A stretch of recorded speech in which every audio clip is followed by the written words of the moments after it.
What's going on there, YouTube? Welcome back to another comic book video. Okay, so we're going to do a full story video. A full story video is when I sit down and take a bunch of videos that tell one overarching story and combine them together into one big video.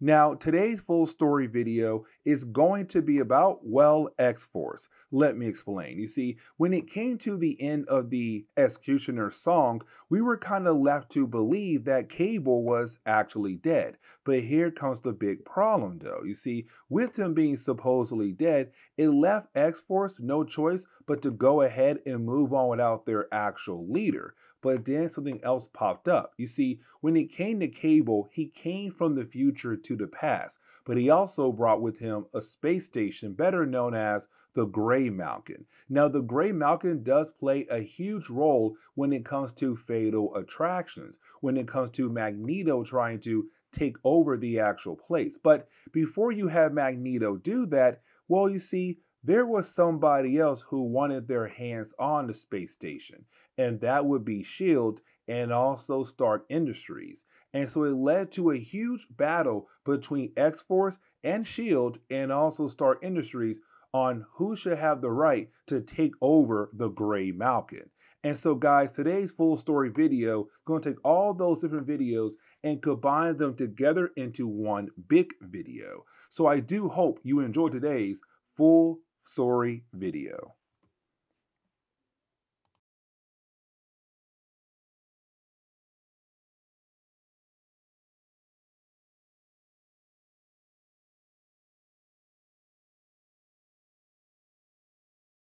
What's going on there, YouTube? Welcome back to another comic book video. Okay, so we're going to continue our coverage over the X-Men. Okay, so we're going to pick back up with some X-Force. Now, this is our first time picking back up with X-Force after the whole good old Executioner song. And as you all know, after that event right there, we are currently working our way up to Fatal Attractions. And we now have a lot of different X-Men books to cover, but today's video is all about X-Force. Now, we're only covering 3 issues. X-Force issue number 19, 20, and 21. Now, we have to talk about the whole idea of what was going on with Marvel and X-Men books in 1993. And what I mean by that statement is that in 1993, after the whole Executioner song, for Marvel, they wanted to make sure that all their X titles were actually connected to one another. So Excalibur, X-Force, X-Factor, the 2 X-Men books, Wolverine, and also Cable. And that got a tad bit confusing, and let me explain. See, we already covered some storylines that took place before this storyline or possibly after this storyline.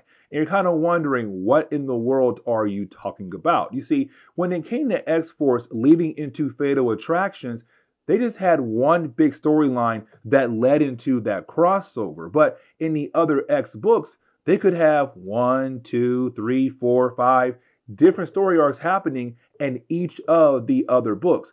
And all those other events are happening at the same time as this storyline. And so when it came to Cable issue 1 through 4, the first 2 chapters, it took place before this story arc, but then 3 and 4 took place after this story arc. And so a lot of things were happening in the other X books while this one story on X-Force was just going on leading into Fatal Attraction. So as we go through today's video, I'm going to mention things that we already covered in previous videos that took place after this one or possibly before this one.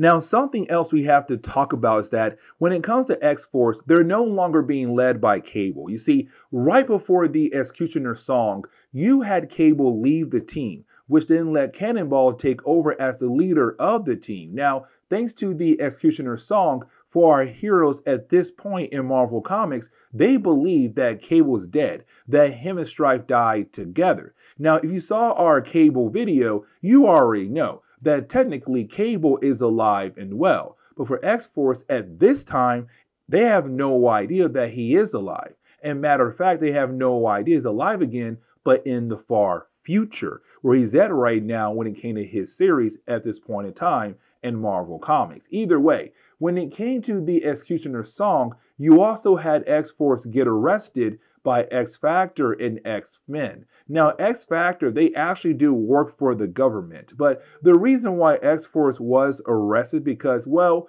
when they were being led by Cable, they did cross some lines when it came to going after different bad guys around the world. And so they were technically arrested, but not really. And so you had Charles Xavier being able to make a deal with Val Cooper to allow X-Force to stay at his house, but kind of like house arrest.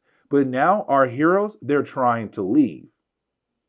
And so as we dive into X-Men issue number 19, we also have to re-establish the whole idea that Boom Boom and Cannonball might potentially date one another. Now, remember, when it came to Cannonball back in New Mutants, he was dating another character known as Lila. Now, Lila was a powerful teleporter in Marvel Comics. She could teleport across the entire universe, but she was gone for a good while, which then let Cannonball be able to build a relationship with Boom Boom. And so you have Lila tell Boom Boom, like, hey, listen, if you want him, you can have him. I'm way too busy. And also, I kind of feel like y'all two would be a perfect fit for one another.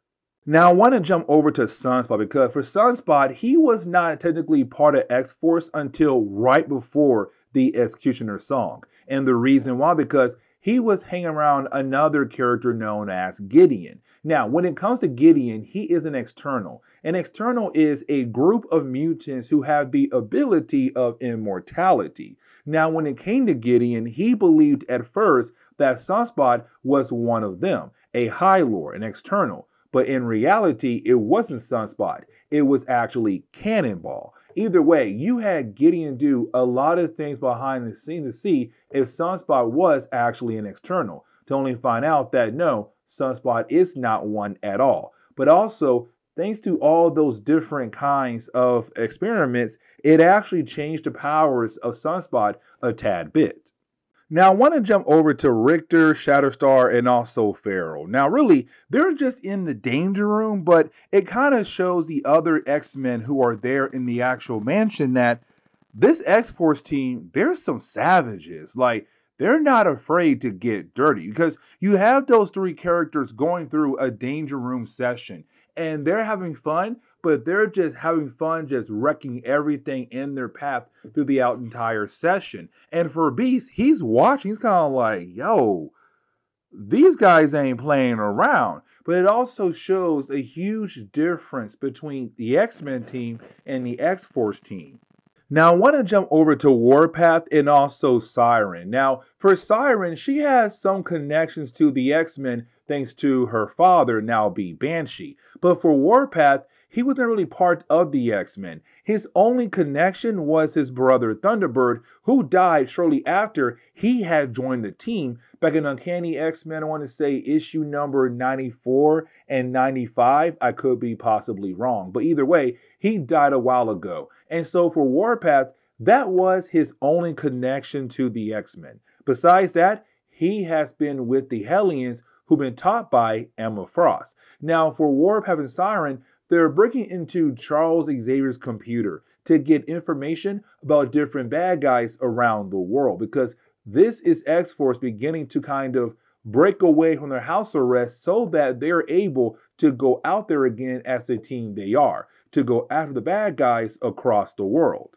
And it really shows as we jump back over to Cannonball, who's now meeting up with Charles Xavier. Now, this is Cannonball basically asking Charles to leave the house. He's all like, hey man, listen, we've been here for a good while and want to know, are we still technically under house arrest? Because even though we were arrested, they don't have anything on us to charge us with. And so technically we should be free. Now for Charles Xavier, he still looks at Cannonball as that young boy he took in, back in the New Mutant days. Because remember, Cannonball's been around for a good while, alongside with Sunspot and a few other characters in the New Mutant books back in the 1980s. And so for Charles, it's kind of hard to believe that Cannonball has now grown up and now gone on his own path. But you have Cannonball say, Charles, you were the first to teach us, but then you left us. And then Magneto took over. And Magneto tried to pick up where you left off at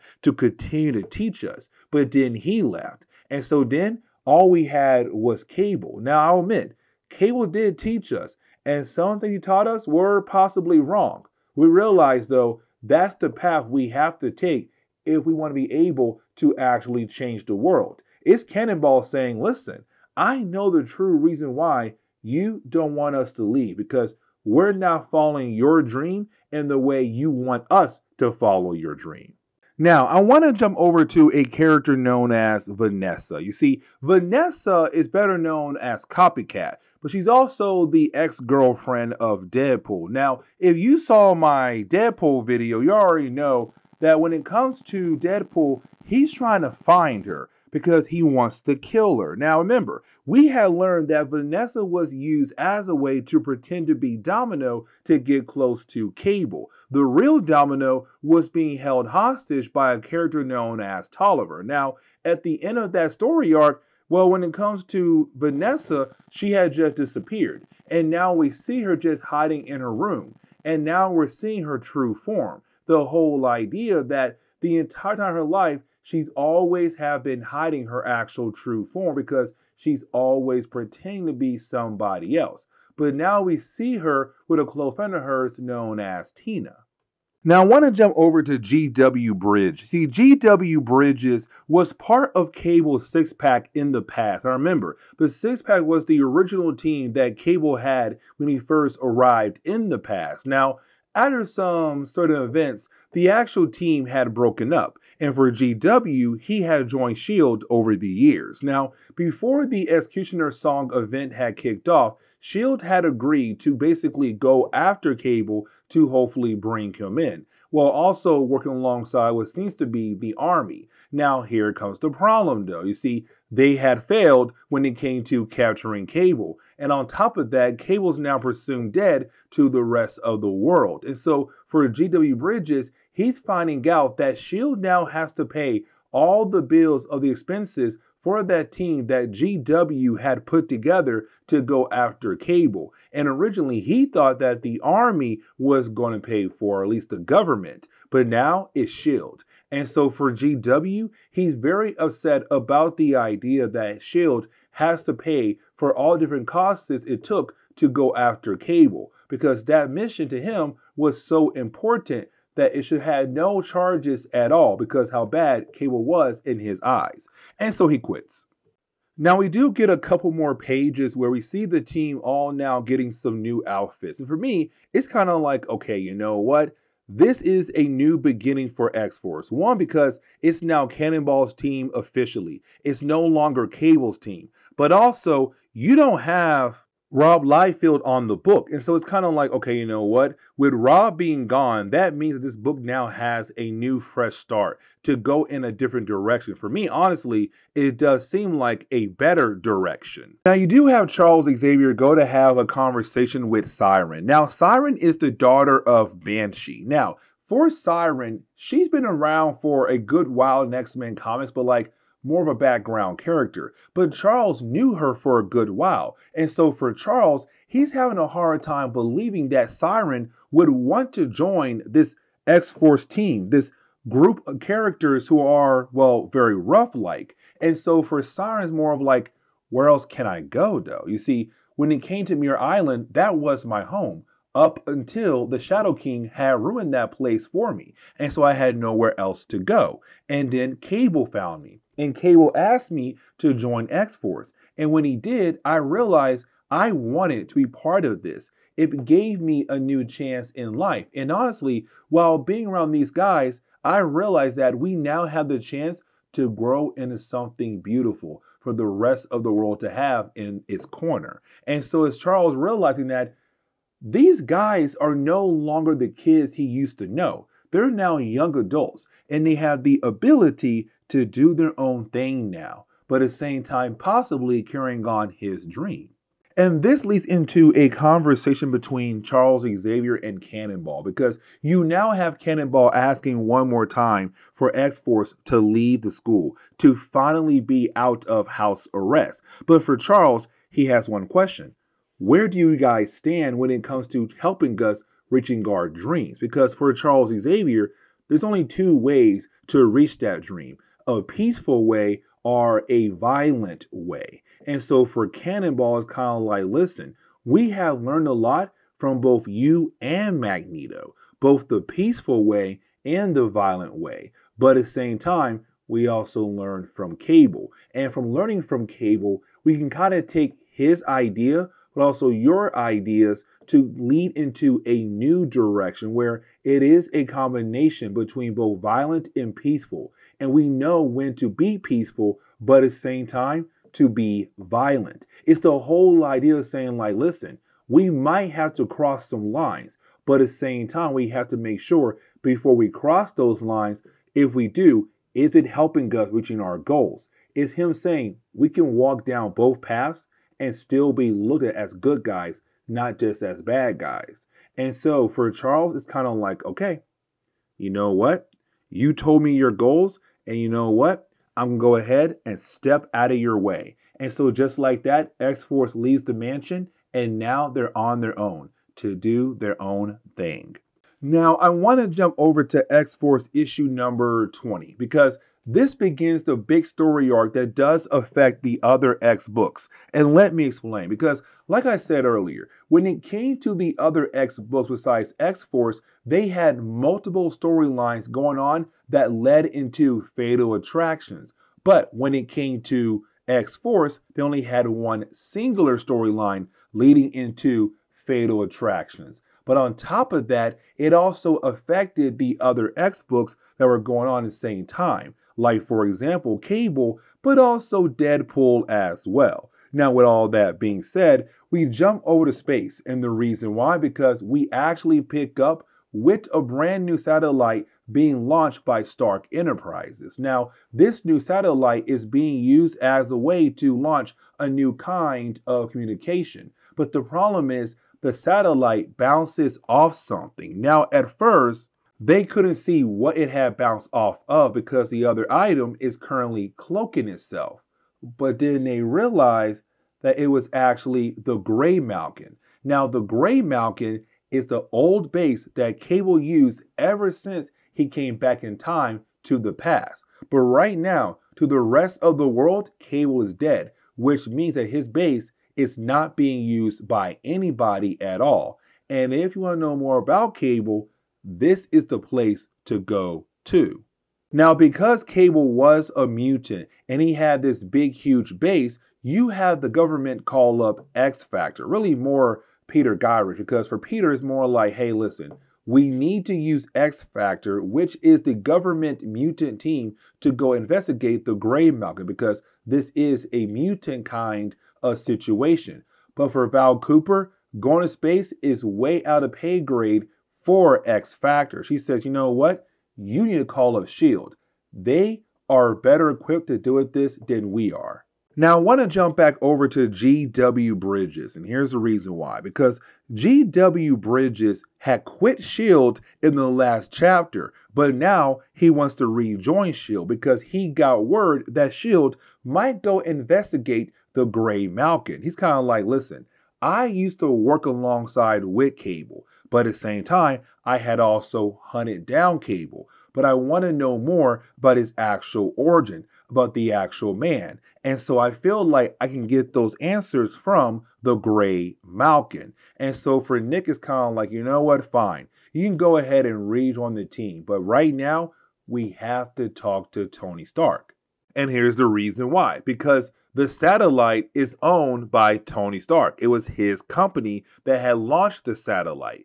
Rhodey, aka War Machine, is helping out with the whole process of the satellite, but also the company. And so you have Rhodey tell Nick, like, hey man, listen, you need our permission to actually step on board the actual Greymalkin. And so you have Nick and Rhodey being able to work out some kind of deal to allow S.H.I.E.L.D. to actually go on the Greymalkin, but of course they had to do a favor for Tony and Stark Enterprises. But now we have to jump over to Camp Verde. Now remember, Camp Verde was the home to the Native American tribe that Warpath was a part of. And the reason why I say was a part of, because at the tail end of New Mutants going into X-Force, something happened to his tribe. Every single person part of that tribe had just disappeared, and no one knows what truly happened to them.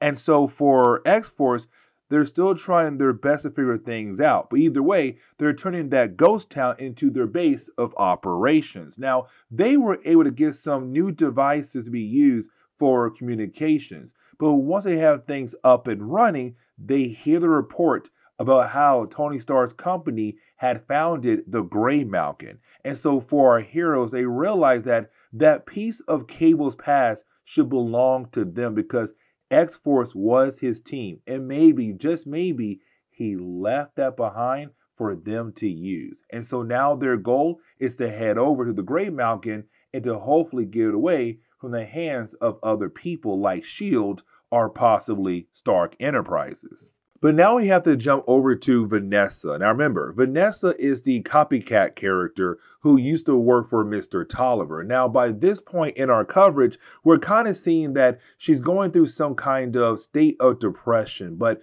we're not really told why just yet. But when it comes to Vanessa, she hates the idea of people seeing her true form. And so when her friend Tina stops by, we see that she had transformed herself to look just like Tina. Now, if you saw my Cable video, you would know that the old members to Cable's six-pack were able to come back together to go look for X-Force. We were told that back in the Cable series, the last two chapters of the first story arc that we had covered.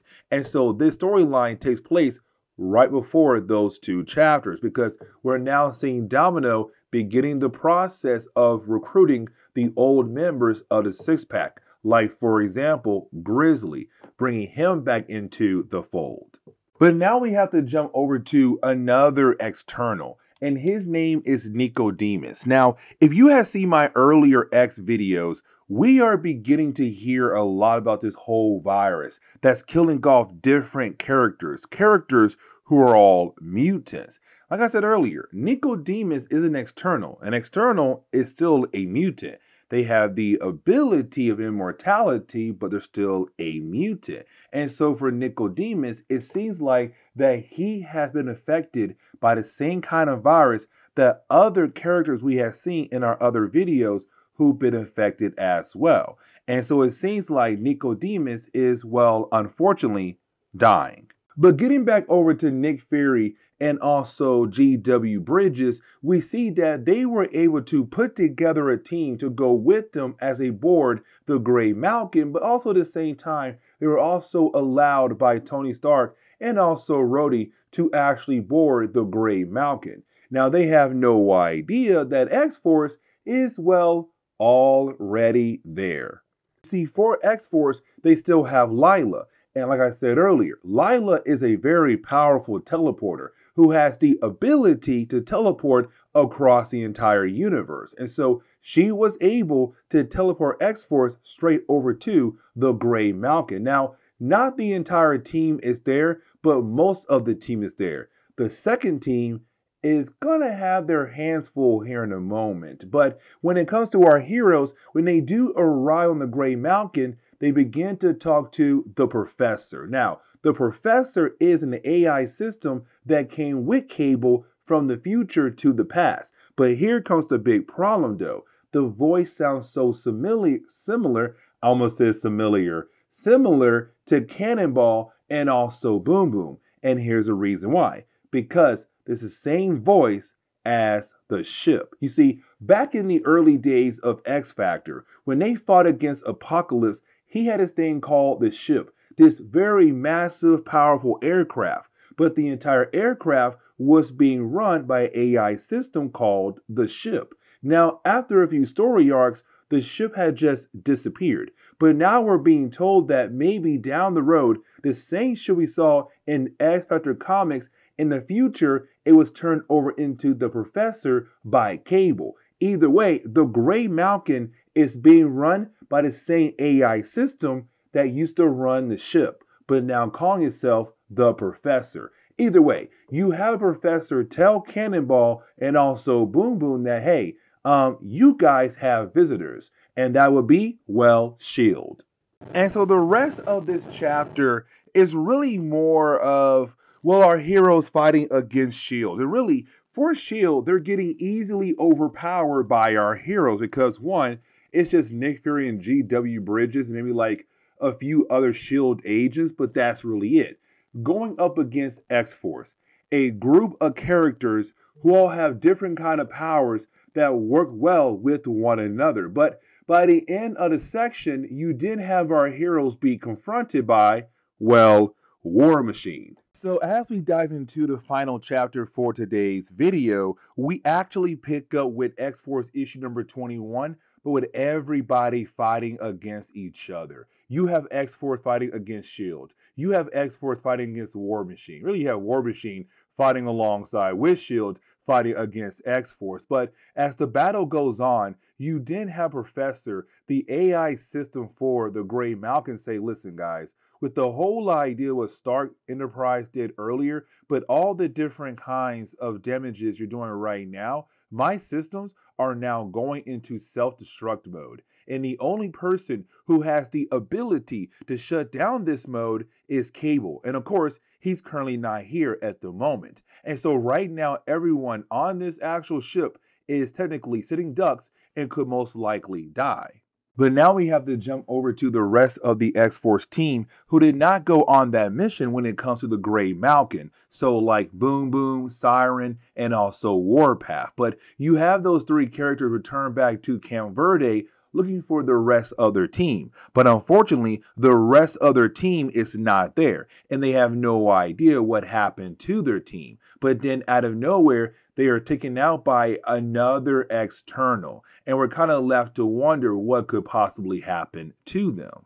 But now we have to jump back over to Domino and also Grizzly. Now, like I said earlier, if you saw our Cable video, you would know that by the end of issue number 2, going to issue number 3, the six-pack had came back together thanks to Domino being able to recruit all the old members. And this storyline right now takes place before that issue. So we're currently seeing, Domino going around and trying to bring back every single member of that team, like Hammer. Now remember, Hammer was the one that got severely injured to the point where he is technically paralyzed and it's all Cable's fault. And so for Domino, she's saying, listen, I'm trying to get the six-pack back together again for the sake of Cable. But for Hammer, he's all like, listen, if I see Cable, I'm going to kill that man because when I see him, I'm going to tell him it's his fault that I'm paralyzed. And remember that back in the past when it came to Cable and the six-pack, it was really Hammer holding on to a disc that Strife wanted. And for Cable, he wanted to make sure that Strife was not able to get his hands on that disc. And when he did that, unfortunately, Hammer got severely injured. But getting back over to X-Force, who's currently fighting against S.H.I.E.L.D. and also, well, War Machine, as the battle goes on, you have different parts of the Greymalkin begin to go offline. Different systems are going offline. But at the same time, different parts of the Greymalkin are beginning to just blow up. It's getting closer and closer to that big, huge self-destruct moment. And so now it's up to Cannonball to hopefully find a way to save everyone's lives before it actually blows up. Now, the Professor, the AI system of the Greymalkin, it begins to tell both Cannonball and also Sunspot how they can actually shut down the self-destruct system. And it goes back to the whole idea of it needs to conserve energy. But the problem is the Greymalkin is a very massive ship. And so to begin the process of conserving energy back to the main core, it has to unload different parts of the Greymalkin so that it is able to take that energy and refocus it back over to the main core. And then maybe, just maybe, shut down the self-destruct system. But the problem is, to begin that process, they need a code to override the system to begin the process. Now, earlier, for the Professor, it said only one person could do it, and that was Cable. But then it says, actually, Cable made sure that somebody else could also have the ability to do that. Now, at first, they believed it was Domino because how close Domino is to Cable. But they said, no, it's not Domino, it's actually Cannonball. Now, like I said many times in this video, when it comes to this story arc, it does take place before some other story arcs we already covered. Like, for example, Deadpool, the first miniseries he had in 1993. Because in that solo series, he was trying his best to find Vanessa. It was one of his objectives. And well, in this video, it's him trying to still find her. Now, at the end of our Deadpool video, he found her. This right now is kind of like, no. He's trying his best to locate her, and he was able to get a clue to figure out where she could possibly be at. Now, the rest of the storyline is really more of seeing Cannonball and also Sunspot just dropping off different parts of the Greymalkin into the ocean. Now, like I said many times in the earlier parts of this video, again, this takes place before some of the storylines we already covered. Like, for example, Cable issue number 3, because in that issue, you actually had Cable and Weapon X come back in time. When they did, they were riding the one part of the Greymalkin that was at the bottom of the ocean. And the reason why, because of this moment right here, where you had Cannonball drop that part into the ocean near Camp Verde, just in case down the road they will have access to the resources inside that part down the road. Either way, once you have Cannonball and also Sunspot just load all these different pieces of the Greymalkin, well, the ending of this issue, we actually see an explosion. And we're kind of left to wonder if our heroes did survive or not. But this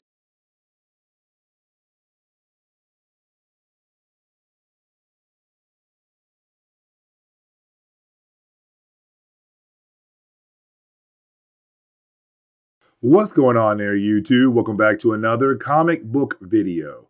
Okay, so we are going to continue our coverage over the X-Men, but now it's time for us to jump into some Cable comics. Now, this takes place right after the Executioner song, because as we all know, at the end of that crossover, we saw Cable and also Strife fall into a time vortex, and we're kind of left to wonder what exactly happened to them after they had fell into that time vortex. And so we're going to cover the first 4 issues of Cable's ongoing series. Oh yeah, that's right. This was Cable's first ongoing series. You see, we had covered Cable's Blood and Metal, and that was Cable's first series, but that was a mini series. This one is going to be an ongoing series. So for the next few, like, I don't know, playlists for different X-Men crossovers, we're going to cover a lot of X-Men comics involving Cable comics, because Cable had a series that went on for a good while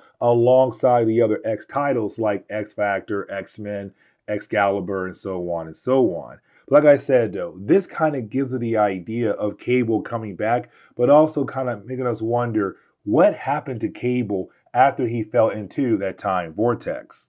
Now, the first story arc that we are covering today is beginning the process of us learning about the actual origin of Cable. And let me explain. You see, in the early 1990s for Marvel Comics, Cable became really popular to the fans. And I say he was probably just as popular or more popular than Wolverine, because to Marvel, they were kind of like, hey, this guy is blowing up. We have to go ahead and give him his own book. But the problem was, though, we did not know the actual origin of Cable. And so over time in the 1990s, you had Marvel begin to give Cable the Wolverine treatment, where over time we'll learn different pieces about the actual origin of Cable. The problem is that for Cable is that most of his origin take place in other books besides his ongoing series. So right now, we're only getting a small sample of his actual origin, but then other books kind of fill in the blanks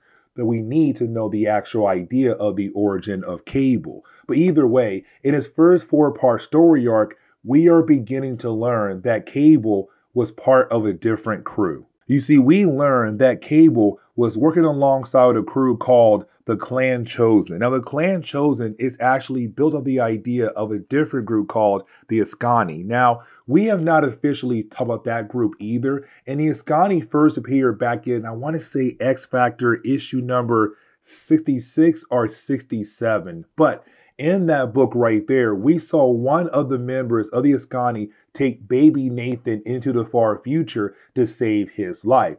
And that was the only time we ever saw them. But we get the idea that they were a group of people from the far future who are fighting Apocalypse in their far future. But by this point, they're no longer around. And so instead, you have the Clan Chosen. Now, the Clan Chosen are not fighting against Apocalypse. They're fighting against the New Canaanites. And I really hope I pronounced that word correctly. I tried my best to make sure I pronounced that word correctly. Now, when it comes to the New Canaanites, they took over where Apocalypse left off at. But either way, we do see the Clan Chosen alongside with Cable trying their best to fight against the New Canaanites. The problem is that by the end of their battle, we learned that Cable had a wife and a son. Now, apparently, his wife got severely injured, so she ended up dying right in the arms of Cable. But the problem was, though, for Cable is that now he told his wife that he'll take care of their son, Tyler. But then he's informed that his son has been kidnapped by Strife. And so we're kind of left to believe that Strife is working with this new group called the New Canaanites, who again taking over the world where Apocalypse left off at.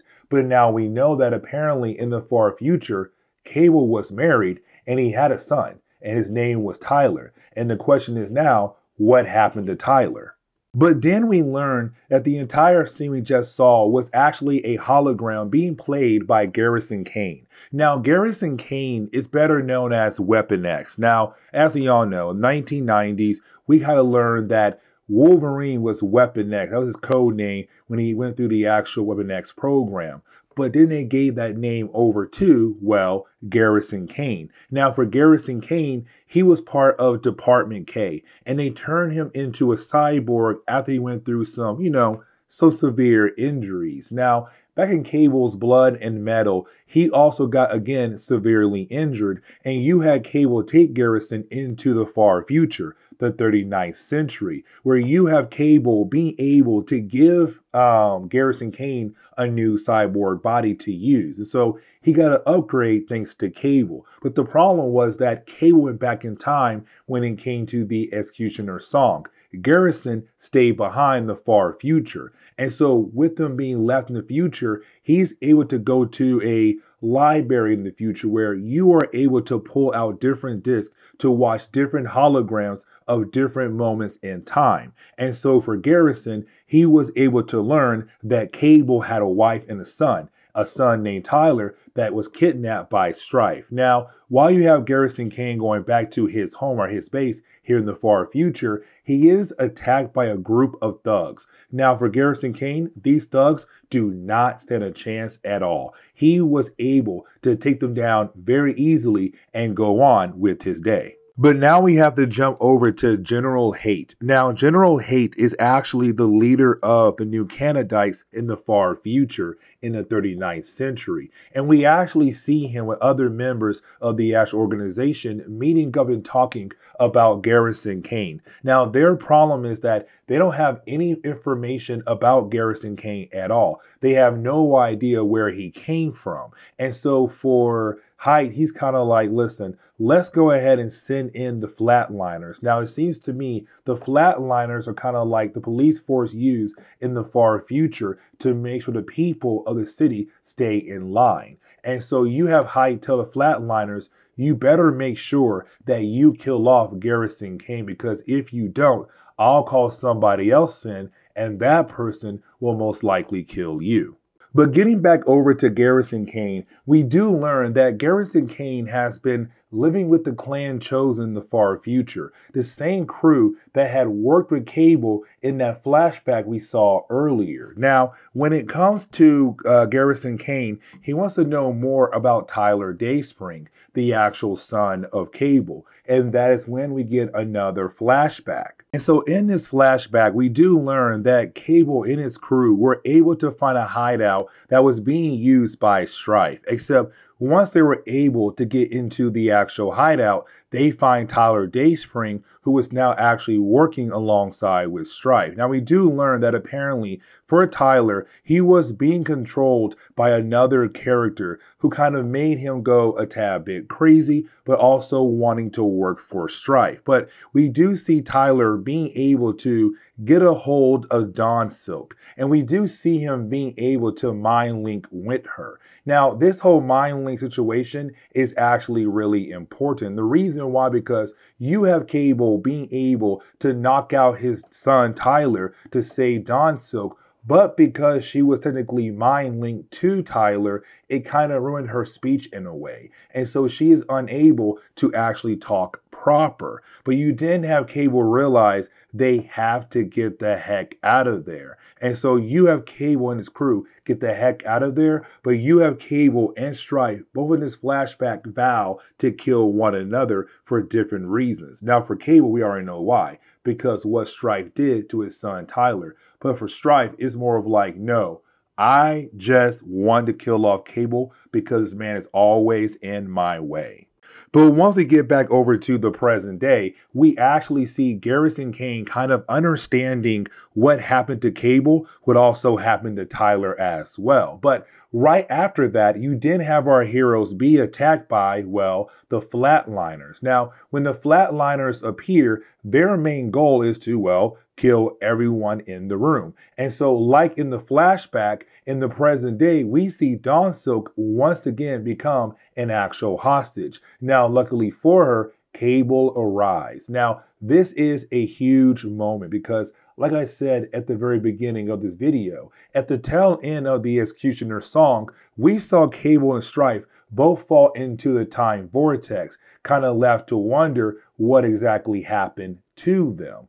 But now we see that Cable's okay and he's back with a new hairstyle. Either way, you do have Cable being able to work with the rest of the heroes to get rid of the Flatliners. Now, they do lose their base, and the reason why, because when you kill off a Flatliner, it sets off a bomb that was implanted inside of them. And so they had to leave their base as it got blown up in the sky. Now we jump over to Africa in its far future, where we pick up with General Hate once again, and we actually see him meeting up with a character known as Sincere. Now apparently Sincere had just killed off a group of rebels who were trying to fight against, well, the new Canaanites. Either way, for Sincere, he's now being given a new job by General Hate to go after Cable and also Garrison Kane. Now, we do learn that for Sincere, he is going to accept the job, but at the same time, he still wants to kill off the new Canaanites. And so it kind of seems like he's being forced to actually work for this organization. But when the time comes, sooner or later, he might try to actually kill them. Now, getting back over to our heroes, their main goal is to make sure that the new Canaanites cannot be able to use their new time machine. Now, for our heroes, they believe that the new time machine must be located near Niagara Falls, except once they're able to scan the actual area, they realize the new time machine is inside Niagara Falls, inside a base. Now, for our heroes, they are very concerned about the idea that the new Canaanites might try to send somebody back in time to kind of make sure everything falls in plan for them in the far future, to make sure nothing changes in the past that can ruin the control over in the far future. But for our heroes, they got to make sure to get rid of this new time machine that they had built. And so, as we get into the second chapter, we actually do pick up with the clan chosen and also Cable attacking the base in Niagara Falls. Now, when they do arrive, well, actually, they were able to sneak into the base, but once they were able to sneak into the actual base and fight their way through some guards, they think that this is going to be an easy job, except when they get into the main part of the base, they are then confronted by more members of the Flatliners. So they have another battle ahead of them against these guys right here. But now we have to jump over to General Hate and the other members of the New Canaanites. Now, when we do, we see Hate basically is tell us that they're going to send Sincere back in time. And the reason why, because he knows that Cable will at least try to go back in time. Now, the only reason why he knows that is because of, well, Garrison Kane. Garrison Kane is not from the future. Sooner or later, you have to send him back home. And so sooner or later, Cable will go back with Garrison back in time. But on top of that, Sincere is going to be there to make sure that Cable cannot prevent anything from happening that will lead up to Apocalypse becoming the actual ruler in the far future in the world. Now, also, Sincere was sent back in time to kill somebody else who had also went back in time as well, better known as the Other. Now, we have no idea who the Other is, but apparently it's somebody very close to Cable. But getting back over to Cable and the others, we do see them continuing to fight against the Flatliners. Now, this battle is more intense because, well, the Flatliners had the advantage over our heroes. And the reason why I'm saying that because, well, the Flatliners brought a whole army with them to fight against our heroes. Now, luckily for Cable, there is a character known as Boak who can use his powers to kind of shut down all their weapons, but to take out all the Flatliners. The only problem is, though, Boak is a robot, and so once he does this move, he'll fall apart completely and would need to be reassembled to come back online. Now, here's a big problem, though, because once he does that and he's able to take out the Flatliners, we have Hope, another member of the Clan Chosen, get very upset with Cable. And the reason why, because she looked at Boak as an actual person, not a robot. But also, she hates the idea that Cable will just use anybody for anything when it comes to him trying to complete a mission. And so she does express how mad she is at him, but either way, they have to continue on. Where you have Hope tell Cable that it seems like the New Canaanites were able to send someone back in time. Now, we already know who that was. That was Sincere. But now for Cable, he thinks it's time for him to go back as well to make sure the past is protected by enemies of the future. And so then we jump back in time where we do pick up with Sincere, and we do learn that who he is looking for. He is actually looking for, well, Mr. Tolliver. Now remember, we're still learning everything about Tolliver, but apparently Tolliver is also from the future as well. But on top of that, the last time we saw Tolliver was when Cable and him fought back in X-Force Comics. I want to say X-Force issue number 15. But either way, we were left to believe that Tolliver had died. But apparently, the Sincere, Tolliver is still alive somewhere in the past. And the question is now, where is he hiding out at? Now, the rest of the second chapter is really being affected by what happened over in X-Force Comics. Now, we have not covered X-Force since we had wrapped up our coverage over the Executioner song, but just know that there is a story arc involving both Cannonball and Sunspot when it comes to the Greymalkin. Now, the Greymalkin is actually a space station that Cable had left behind in the past. Now, the Greymalkin was built in the future, and the Greymalkin is kind of like a base for Cable to use, but also it has all these different weapons that Cable can use out in the field as well. Like I said, though, he left it in the past. And so when you have Hope trying her best to get a hold of the Greymalkin, she can't. And for Cable, it's kind of like what happened to the Greymalkin. Now, over in X-Force Comics, we were kind of left to be told that it had blown up. And so for Cable and Garrison Kane, they're kind of like, we need to go back in time to figure out what happened to the Greymalkin,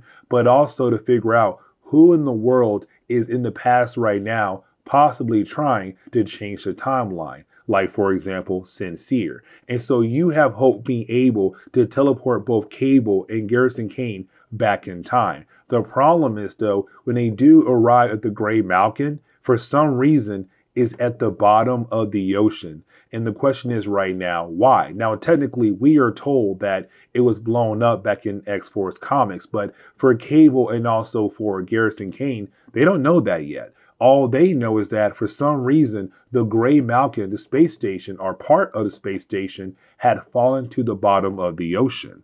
And so as we dive into the third chapter, we actually pick up with Cable and also Garrison Kane stuck in the Greymalkin, but the Greymalkin is at the bottom of the ocean. And with the power being out, that means Cable is no longer able to actually teleport across the world. He needs the Greymalkin to be active so he can actually teleport across the world. And so for our two heroes, they kind of believe that this is going to be their end. And so you have Cable pull out some beer that apparently he had hidden behind some kind of panel, and you have the two characters drink together to spend their last moments with one another. Now, for Garrison, it's kind of like, listen, if I'm going to die, I need to know about your past. And so you have Garrison ask Cable one more time about the actual origin behind Cable's life.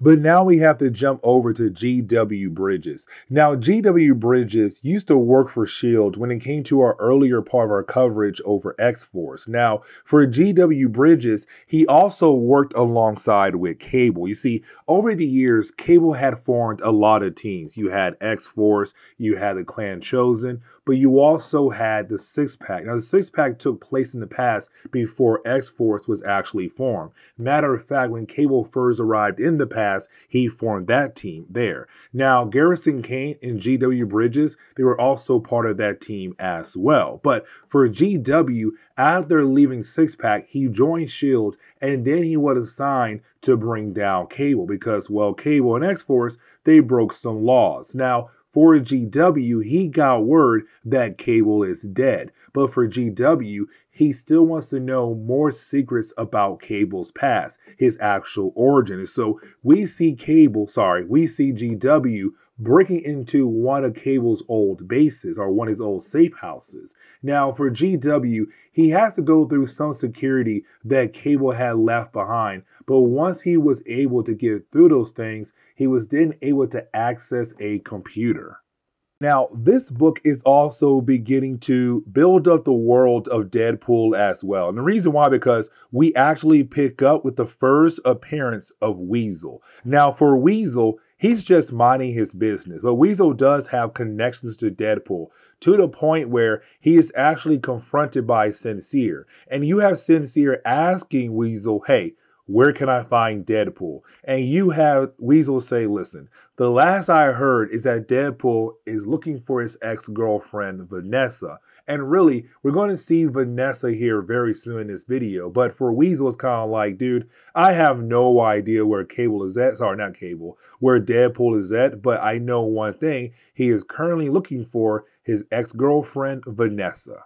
Now, getting back over to Garrison Kane and also Cable, you have Cable actually tell us that by this point in our coverage over X-Men comics, he actually believes that he is the clone of Strife. Because remember, for a good while there, he had no idea that him and Strife had the same face. But then later on, he learned that him and Strife did have the same face, but he still believes that he is the clone. And the only reason why, because the way he looks and how powerful Strife truly is. If Strife looks normal and very powerful, that means Cable must be the clone of Strife. But also Strife is the son of Cyclops and Jean Grey. Now, we already know that technically that Cable is the actual child of Cyclops and Madeline Pryor, not Cyclops and Jean Grey. But because Madeline is the clone of Jean Grey, it kind of makes Jean Grey the mother of Cable. It gets really weird. But either way, is Cable saying that he believes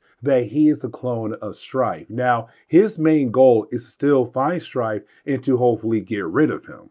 But getting back over to, well, G.W. Bridges, we actually see him with the professor. Now, when I say the professor, I don't mean like Charles Xavier. I really mean more of an AI system that Cable brought from the future to the past to help him out. Now, over time, we're going to learn more about the professor and really the backstory between the professor and another AI system we had in the earlier parts of our coverage over the X-Men. Now, for the professor, he informs G.W. Bridges that technically the Greymalkin is not completely destroyed. Now, like I said earlier, the whole idea of the Greymalkin being destroyed took place over in X-Force comics. So we don't know what exactly went down just yet. But you have Professor tell us like, no, only parts of the Greymalkin is at the bottom of the ocean. The rest of it is still orbiting the Earth at the moment. And also, you have Professor tell GW Cable is not dead. Matter of fact, Cable is well alive at this exact moment. Now, for Sincere, he's still in the past trying to hunt down, well, Mr. Tolliver. But the problem is, no one knows truly where Tolliver is at. And really, for some people out there, they kind of believe that Tolliver is dead. In matter of fact, they're trying to get a hold of his will. And so we see Sincere just fighting against the mercenaries who were trying to get their hands on Tolliver's will. But unfortunately, they won't because, well, they're being killed off by Sincere. Now, the ending of this chapter is pretty funny because we jump back over to Garrison and also Cable, and they're still at the bottom of the ocean, the part of the Greymalkin that's at the bottom of the ocean. But while being inside there, for Garrison, he believes that they are going to die. But then you have Cable tell us that earlier, that panel where he got the beer from, there were some wires in there. He put those wires on his body and, of course, power up the entire place up just like that. And now Cable's allowed to teleport once again across the world. But the first place he teleports to is the same base that G.W. Bridges is at. And let's not forget, there's some bad blood between these two characters. And so as we get into the fourth chapter, we actually pick up with Cable and also GW fighting against each other. Now, the reason why these two characters are fighting against each other is really more about the idea of they have some hatred towards one another for some actual good reasons, but at the same time, it could easily be worked out if the two guys sit down and talk things out. Because for Cable, it's more the idea that GW left Six-Pack, didn't join S.H.I.E.L.D., and then after a while begun to hunt down Cable when him and X-Force broke some laws. Now for GW, it's more the idea that while being on a Six-Pack, two members of the team got severely injured, Garrison Kane and also, well, Hammer. Now, Garrison Kane, we already talked about. He's basically a cyborg, but that's because of Department K. They were able to fix his body by giving him cybernetic body parts. Now, you do have the two guys being able to stop fighting against one another once you have Garrison step in and say, like, hey, listen, we're on the same side here. Let's just talk some things out. But now we have to jump back over to the rest of Six-Pack. Now, like I said earlier, like multiple times by this point, that a lot of things happen over in X-Force comics. But again, we're going to cover that story down the road because most of these stories took place at the same time, and really, you would have to jump between each issue of each title to kind of get the full story of everything happening in X-Men comics. And we're not going to do that because then it might get a tad bit confusing, and we'll have like many characters all at once. But either way, you had a Six-Pack where these three characters come together to hunt down X-Force, but also hunt down Cable. So Domino, Grizzly, and also Hammer. Now, Hammer is the other person who is also severely injured thanks to Cable, to the point where he is mostly paralyzed. Now, there is another character, and that will be Copycat, aka Vanessa. Now, Vanessa is the ex-girlfriend of Deadpool. You see, in the earlier parts of X-Force, when it came to Cable and the rest of X-Force, they believed that Domino was actually there. But in reality, it wasn't Domino. It was Copycat, Vanessa, pretending to be Domino, while the real Domino was actually a prisoner to Mr. Tolliver. Either way, with all those different things happening, when it comes to these guys, they're trying their best to use the old base, the old equipment of X-Force and Cable to hopefully find Cable and X-Force. Now, getting back over to Garrison, also GW, and well, Cable, they are discussing about what happened to the Greymalkin. Now, again, X-Force is the reason why the Greymalkin had technically exploded. But at this point in our coverage over this story, you have GW saying he believes the Greymalkin must be completely gone now because him and Professor were talking to one another in the last chapter, but then out of nowhere, the Professor disappeared. Now, for Cable, he does not believe that the Greymalkin is completely gone. And the only reason why, because he's still kind of able to talk to other computer programs that are connected to the Greymalkin. And so right now, the only way to figure out what exactly happened to the Greymalkin is to find X-Force and hopefully use X-Force to figure the big secret behind what happened to the Greymalkin.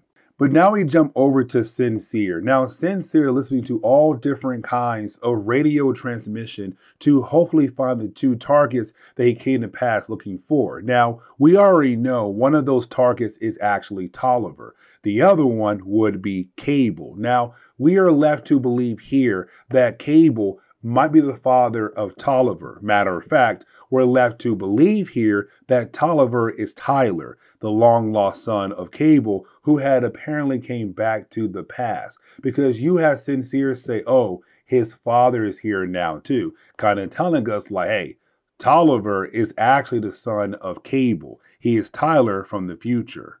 Now, we jump back over to the six-pack, Grizzly, Domino, and also Copycat. Hammer cannot walk, so he stays out of the vehicle they came inside. Now, while they're trying to smash their way to the old base of X-Force to hopefully find where X-Force is hiding out at now, they run into Cable and his crew. Now, here's the thing.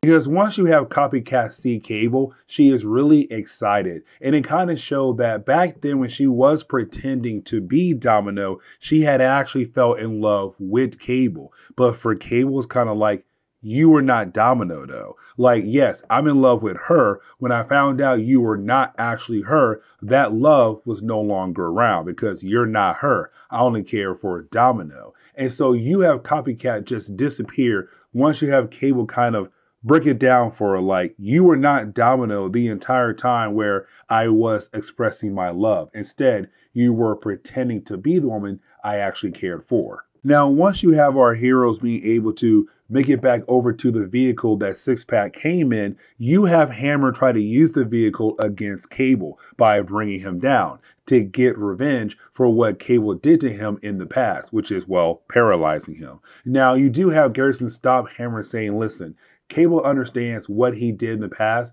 was completely wrong. But at the same time, he also brought tech back that could possibly help you. Now for Hammer, he does not want anything from Cable at all. And the reason why, because one, he hates Cable, but also because he's afraid, not really afraid, but he does not want to be a machine like Cable is. Because look at Cable. He looks like a cyborg, like he's half machine, half man. And I do not want to be like him.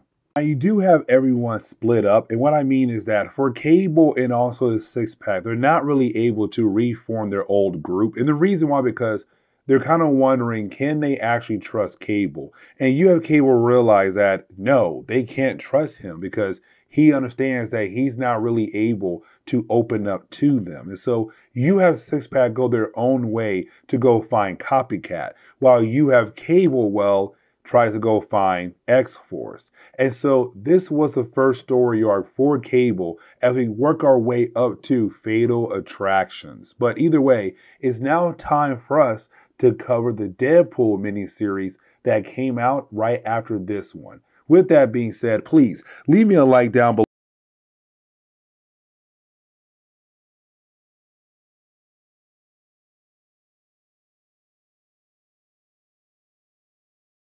What's going on there, YouTube? Welcome back to another comic book video. Okay, so we're going to continue our coverage over the X-Men, but now it's time for us to jump into some good old Deadpool. But really, we're going to cover the first series Deadpool ever had in 1993. And yes, it was a miniseries, but it was his first series, Deadpool, The Circle Chase. Now, this was a very interesting story arc, but it's also giving us the first details of the actual origin of Deadpool. But also, this is coming out of a few things we saw in the early days of X-Force comics, but also Cable comics as well. And you see what I mean as we go through today's video. Now, when it came to Deadpool's first solo miniseries, it was only a 4-part miniseries. But hey, it's still a decent one. And it kind of gives you the idea of what the character of Deadpool is truly like. And so getting into the first chapter for today's video, we actually jump over to Sarajevo. Now, this is a small city in a different country that's unfortunately going through a civil war. But for Deadpool, it's the perfect place to hide. Or well, he thought it would be, because out of nowhere, he is then attacked by a group of mercenaries. Now, the reason why these mercenaries are coming after Deadpool will be explained down the road later on in this video, but it's kind of cool to see Deadpool in action in the earlier parts of this story arc. It's just Deadpool just having fun, killing off each members of this actual mercenary group. But once he's done killing all of them, he then goes into his safe house where we see him meeting up with Weasel. Now, we actually met Weasel back in our first story arc in Cable Comics. And even back in that story arc, it was told to us that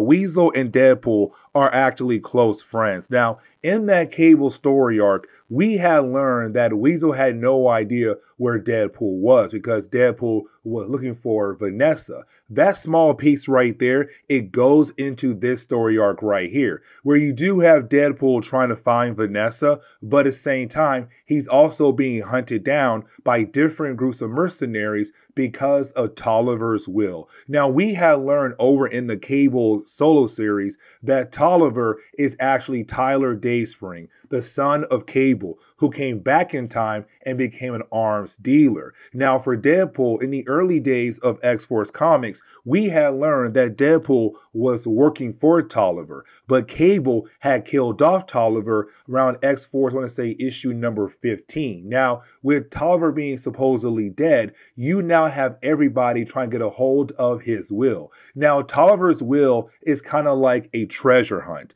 a scavenger hunt. Apparently, he left behind a powerful weapon. And the thing is, a lot of folks believe that Deadpool may know more information about the actual will. And the reason why, because Deadpool used to work for, well, Mr. Tolliver. But again, Deadpool's right now is trying to find Vanessa. He does not truly care about the actual will. But while you have Deadpool and also Weasel talking, well, that is when they are confronted by Garrison Kane, aka Weapon X. Now, something else we have to remember when it comes to the early days of X-Force comics is that the Juggernaut and also Black Tom had fought against X-Force. Now, Cable, we were left to believe had actually killed off Black Tom or kind of put him on the verge of death.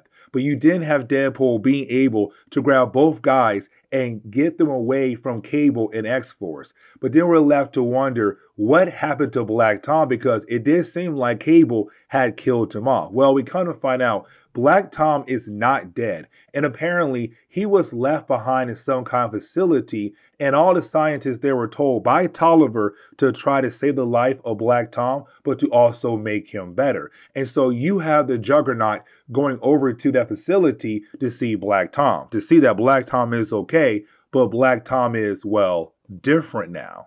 But now we're going to pick up with a random character we're not really going to see again for a good while, and his name is Nico. Now, when it comes to Nico, he had a brother named Pico, and Pico used to work for Mr. Tolliver, but Pico was killed off by, well, Deadpool. And so for Nico, after he is able to get rid of some mercenaries who also believe that he might have some information about the actual will of Mr. Tolliver, you then have Nico be confronted by well, a character known as the Courier. Now, the Courier is going to be really important over in Gambit comics once we're able to actually dive into some Gambit comics. But we see the Courier being here to receive some package from Nico because, again, Nico still believes that Deadpool was the one who killed off Pico. And so Nico wants Deadpool dead. And so you have Nico hand over Courier a package of information.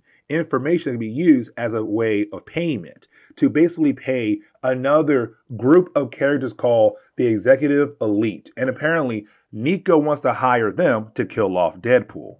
But now we have to get back over to Deadpool and also Garrison Kane. Now, if you saw my earlier videos where we had discussed about Garrison Kane, you would know that his code name is Weapon X. Now, this Deadpool miniseries is also giving us more information about Garrison Kane. Now, for Garrison Kane, we learned that he was part of the second version of Weapon X. As we all know, when it came to Weapon X, they made Wolverine into a weapon, but they were shut down. But thanks to Department K, we had a new version of Weapon X. And apparently, they were the ones who turned Garrison Kane into a cyborg-like character. Now, in a recent story arc, he went into the future with Cable, and Cable was able to give Garrison Kane a new upgrade to his cybernetic body parts. And so Garrison Kane is more advanced than he was the last time he fought against Deadpool. We're also going to find out that Deadpool was possibly also part of the Weapon X program as well, alongside with Garrison Kane. Now, the reason why Garrison is here, because he's looking for Vanessa. Now, we had actually met Vanessa over in X-Force comics. You see, when it came to Cable and X-Force, they believed that Domino was actually Domino. But in reality, the real Domino was captured by Mr. Tolliver. And so the Domino we saw in X-Force comics was actually Copycat, aka Vanessa, who is able to use her ability to change her appearance to look like Domino. Either way, for Deadpool, he wants to find Copycat. He wants to actually kill her off. Now, for Garrison Kane, he wants to find her because over in the Cable solo series, she has snuck away after you had the Six-Pack team reunite with Cable. She just disappeared after she realized that Cable had never truly loved her. And so Garrison Kane is trying his best to find her, and so is Deadpool. But both characters believe that each other knows where to find her,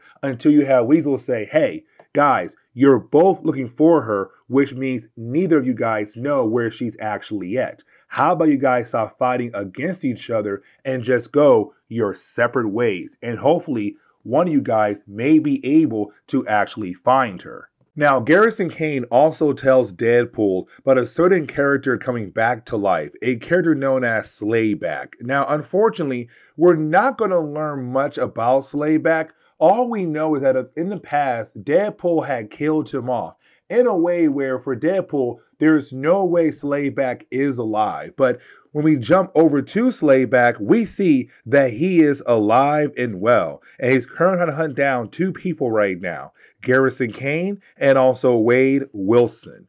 And apparently, he was also part of the Weapon X program involving Garrison Kane and Deadpool. Now, like I said earlier, when it came to Tolliver, he wanted to make sure that Black Tom did survive, but Black Tom also got an upgrade. And so we jump back over to that facility with the Juggernaut, and we see Juggernaut and the assistant there at that facility showing us what Black Tom looks like.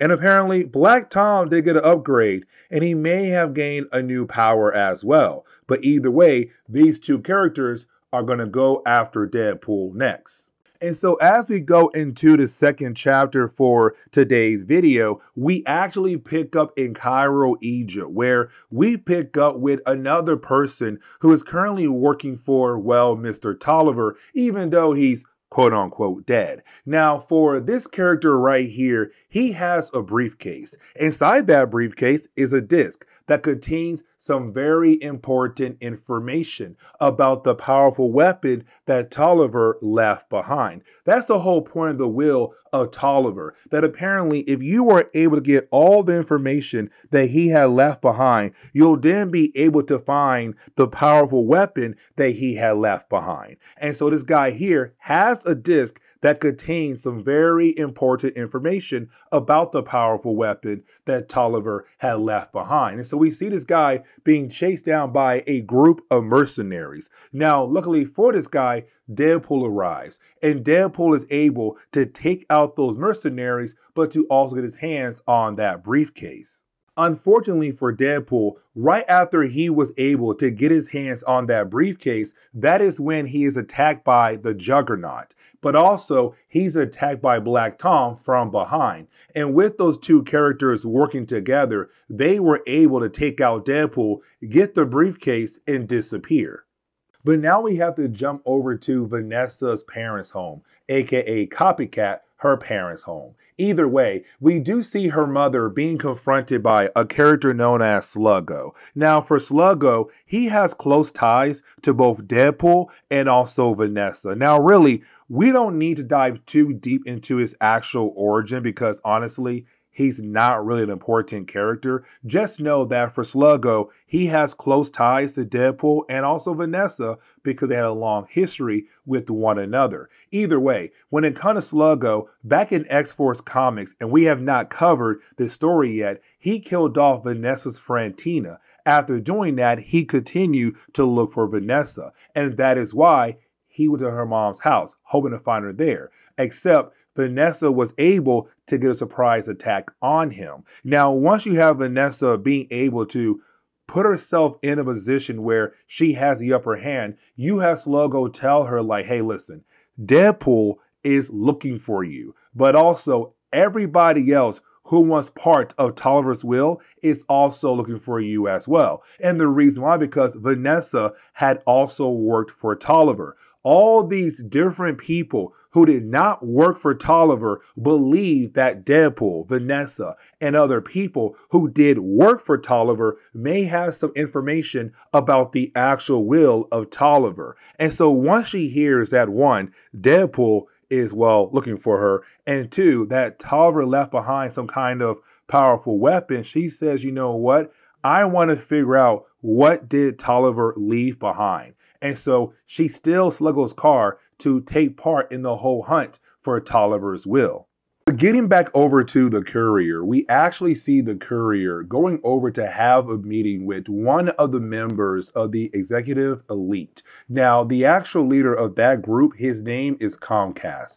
And honestly, it's a horrible name. But down the road, he'll become Black Box in later comics. But he does receive the payment from the courier. Now, it's not money, it's information. And apparently, it is another disc. And that other disc is going to be really important when it comes to finding out where is the actual location of this powerful weapon.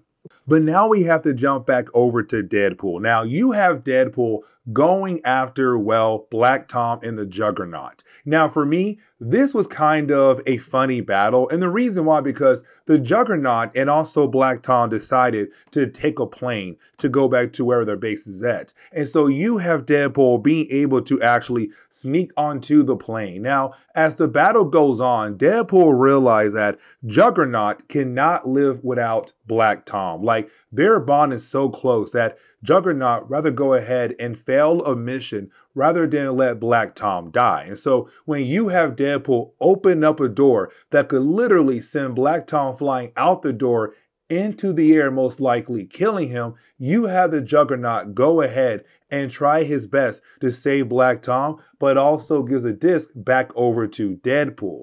And so at the end of the battle, Black Tom and Juggernaut, they fell out of the plane, but Deadpool was able to stay on the plane, but also he was able to get his hands back on the disc that he lost to them earlier.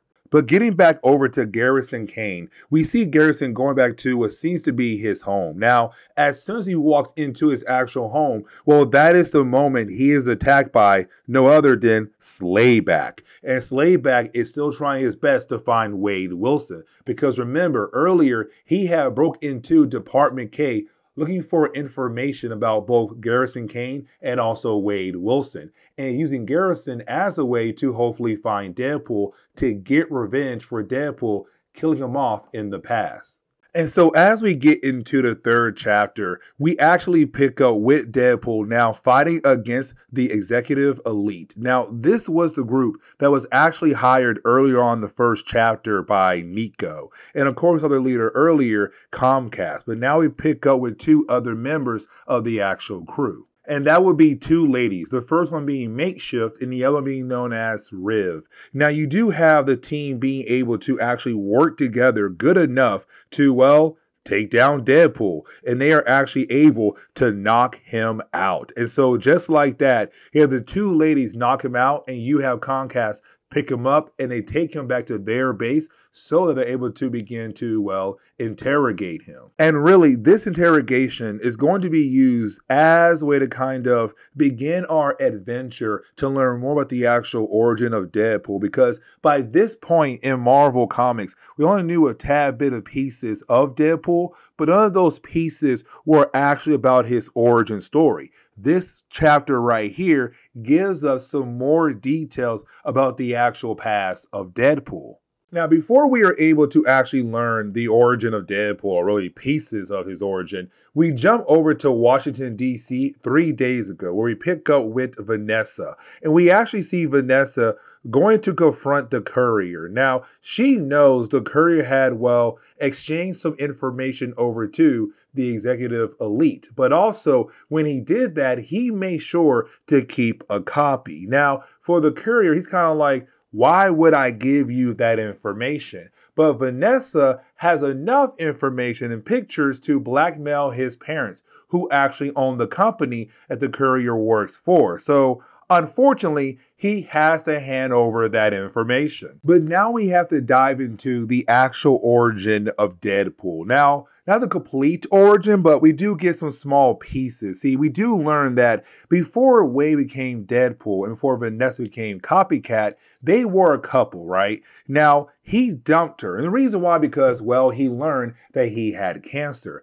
but he also had joined Weapon X. Now, once he had joined the second version of Weapon X, that was when he met Garrison Kane, who was also receiving his cybernetic body part because, thanks to Cable, that man lost his arms and legs. Either way, for Deadpool, that was the reason why he became Deadpool, thanks to Weapon X. Now, unfortunately, we're not really told much more about the actual origin, but now we do know that the man had cancer. Now, while you have the executives elite trying to interrogate Deadpool, they also reveal that they have the other disc. And really, both discs are useless unless they're used together at the same time, because they both have one piece of information. And once you are able to put those two pieces together, you then find out the actual location of where Tolliver's powerful weapon is being held at. Either way, that is when you have Deadpool be saved by Weasel. Now, with Weasel, we do learn that he was able to find Deadpool because, well, it's Weasel. Most likely, he always had Deadpool location. Now, something else I do want to bring up is the whole idea of what Deadpool looks like, because this book right here is not really trying to give us the full look of Deadpool's face. All we are told is that his face is so messed up that when it came to the different members of the elite, they saw his face and they wanted to throw up. Either way, with Deadpool now being free, you have Deadpool and Weasel work together to take down the elite group, but to also get their disc as well. And with both discs now in their hands, that leads to Weasel being able to kind of figure out where Tolliver had hidden this powerful weapon at. Now, once you have Weasel being able to get his hands on both discs, he was able to figure out that Tolliver had left the powerful weapon somewhere in Nepal. Now, we also learned that this powerful weapon is Zero, but a different Zero most likely. Now, we had actually talked about Zero before because in our earlier videos, we saw a Zero work alongside with Strife and his Mutant Liberation Front group. But apparently, this powerful weapon is currently being held in Nepal. Now, when we jump over to Nepal, we also see that Vanessa was able to figure out the weapon must be here as well. And so once she arrives in the actual facility, well, that is when she's then confronted by, well, Slayback, who's going to use her as a way to get close to Deadpool as we go into the final chapter. And so as we dive into the final chapter, we also see that Deadpool and also Weasel have arrived at the actual place where maybe, just maybe, where Tolliver is hiding the powerful weapon, the Zero model. Now, we're going to talk more about Zero here in a moment, but for right now, we do see that Deadpool was able to take down a few monks that were actually living inside this place. But after taking them down, we see Deadpool and Weasel head deeper into the actual facility. But while you have Deadpool and also Weasel going up the stairs, you have Slayback over here, Deadpool. So he now knows that his main target is here. His main goal is to now get revenge against Deadpool. But also you have Slayback realize that Garrison Kane is there as well, aka Weapon X. And so now it is going to be an actual party at this place. Now, I want to jump back over to Deadpool and also Weasel because they do find Zero. Now, we have met Zero in the early days of our coverage over X-Force. Now, we saw Zero working alongside with Strife, and at first, we had no idea that it was a robot. We actually thought it was a guy, but in reality, it is a robot called Adam. Now, there's only two Adams in the world of Marvel Comics, 0 and 11. Now, when it comes to Adam, it stands for Ambient Energy Dampening Automated Peacekeeping Mechanism. Adam's main goal is to keep peace across the world. Now, 0 is a prototype, and so down the road, we're going to meet another Adam known as 11. Now, when it comes to 0, like I said earlier, it was with Strife, but after Strife was taken down, apparently Tolliver was able to get his hands on 0, but then he left 0 behind to be part of his will, part of this scavenger hunt. Now, for Adam, it has the ability to scan different people and objects to figure out if those people or those different objects might go out of its way to destroy peace. If that person or object does that, it goes out of its way to get rid of them. And that is going to be really important when it comes to the end of this video. Now, once you had Deadpool and also Weasel be able to find Adam, you also have Garrison Kane arrive. Now, Garrison does try his best to fight against Deadpool once again, but then you have Slayback arrive.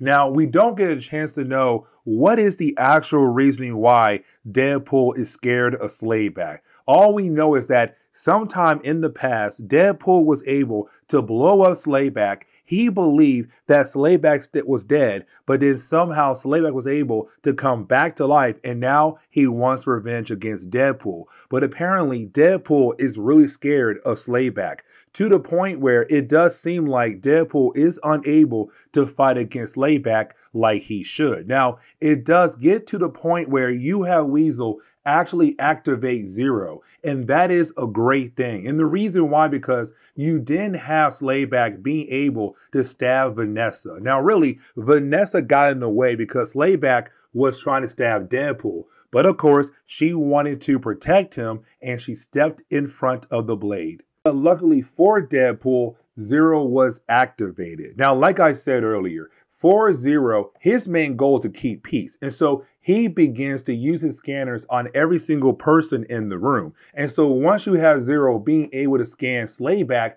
he knew automatically that Slayback is not trying to keep peace at all. And so you have 0 just vaporize Slayback and he's gone. Now, you didn't have 0 continue to scan every other person in the room. Garrison Kane gets a pass. Weasel gets a pass. Vanessa also gets a pass. But Deadpool does not really at first, because when it comes to 0, he knows that Deadpool is a mercenary, that Deadpool loves the idea of killing golf people. But then you have Deadpool say, listen, if Vanessa is able to copy my powers, she'll then be able to heal up properly. And so once you have Deadpool being able to give Vanessa a small portion of his powers so that she's able to heal up from her stab wound, you have Zero realize that Deadpool is not really a bad person. He's not really trying to destroy peace. And so he let Deadpool live. And so you have Zero disappear to continue its job. But then we see Vanessa being taken away to get some medical help. And really, the book kind of ends on that note right there. So yeah, that is the first Deadpool solo series. So guys, that was a fun book, but I do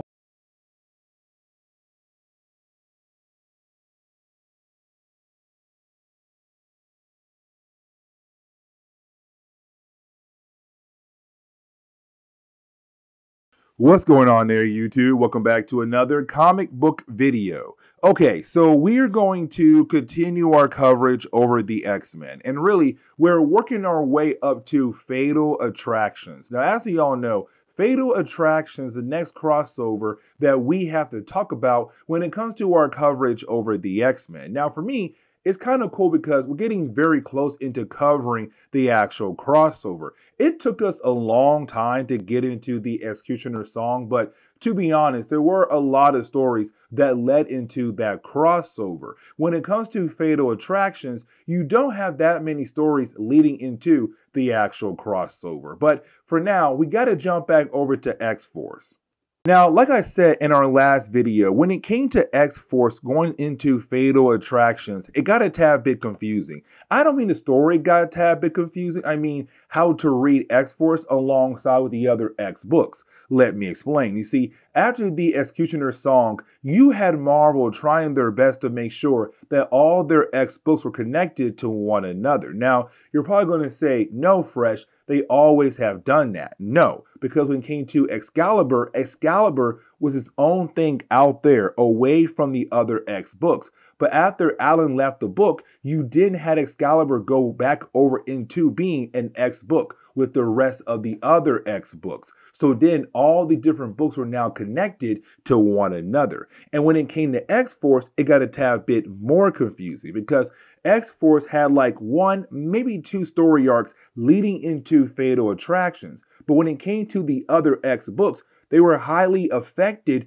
by this book right here, X-Force. Like, for example, Cable and also Deadpool's miniseries. Those two books were affected by X-Force, and some other books were also affected by X-Force. But the problem was that those other storylines could happen right in the middle of this story arc, or possibly took place right after this story arc, or sometimes the first two chapters of other story arcs took place before this one, and the other half took place after X-Force. It got really confusing, but at the same time, it was still kind of easy to read. Just sometimes you had to jump between different books to get the whole idea of what exactly was going on.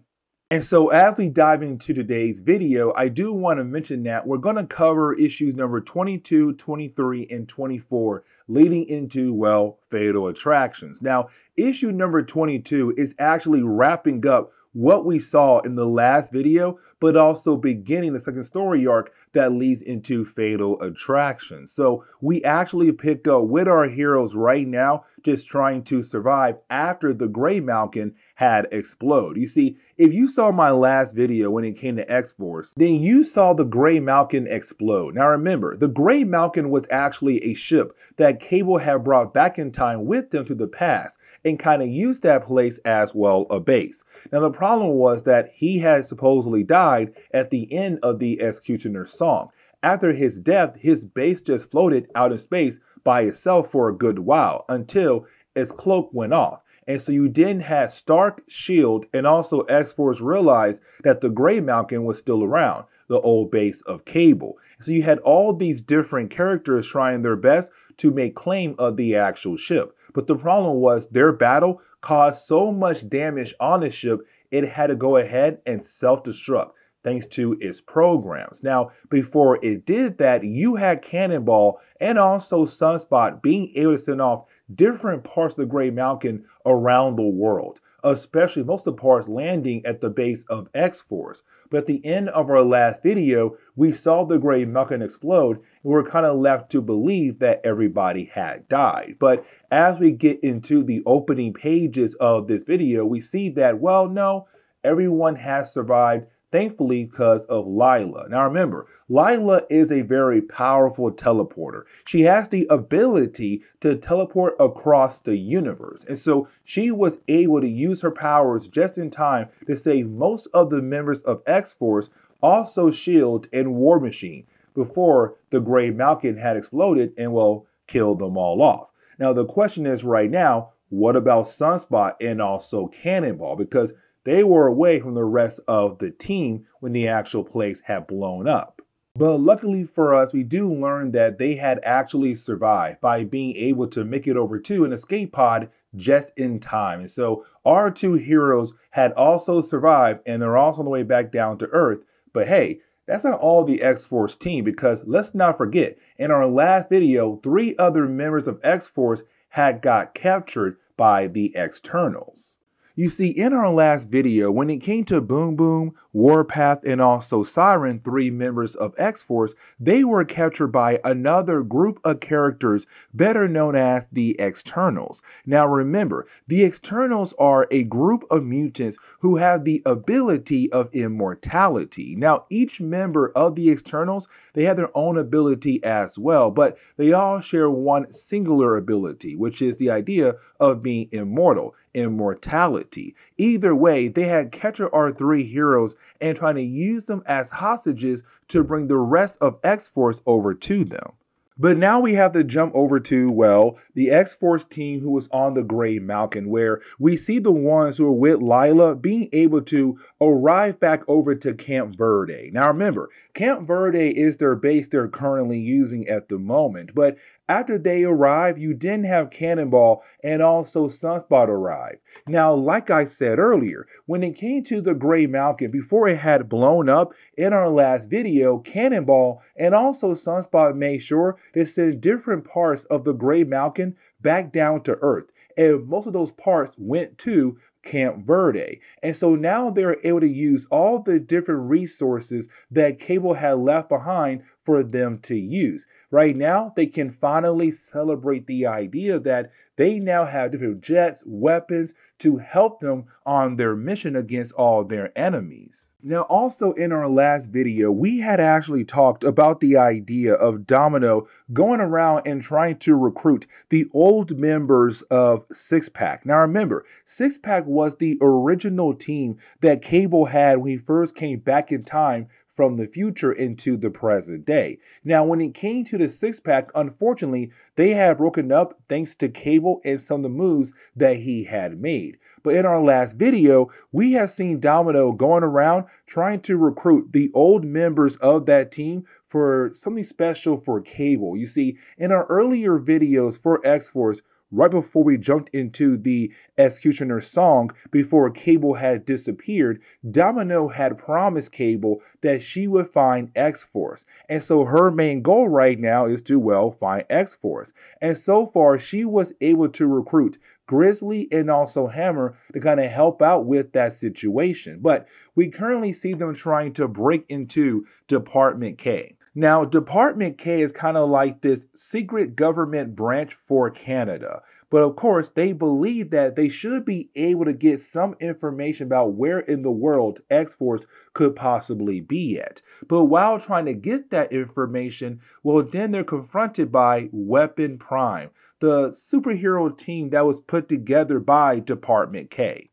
But now we have to jump over to Vanessa. Now remember, when it comes to Vanessa, she was actually better known as Copycat. Now, we met her in the early days of X-Force because at first, we believed that Domino was actually Domino. But in reality, it was Vanessa using her ability as a shapeshifter to pretend to be Domino because she was forced to work for a character known as Mr. Tolliver. That all took place before leading into the Executioner song. But after that, she had been kind of just on her own, hanging out with her best friend known as Tina. Now, right now on your screen, you're seeing two redhead women because when it came to Vanessa, she took the form of Tina, and you have the two ladies just out there just having a good old time. It's for Vanessa to say, you know what? I have been through a lot. I need a vacation. The problem is that her ex-boyfriend, better known as Deadpool, has been looking for her,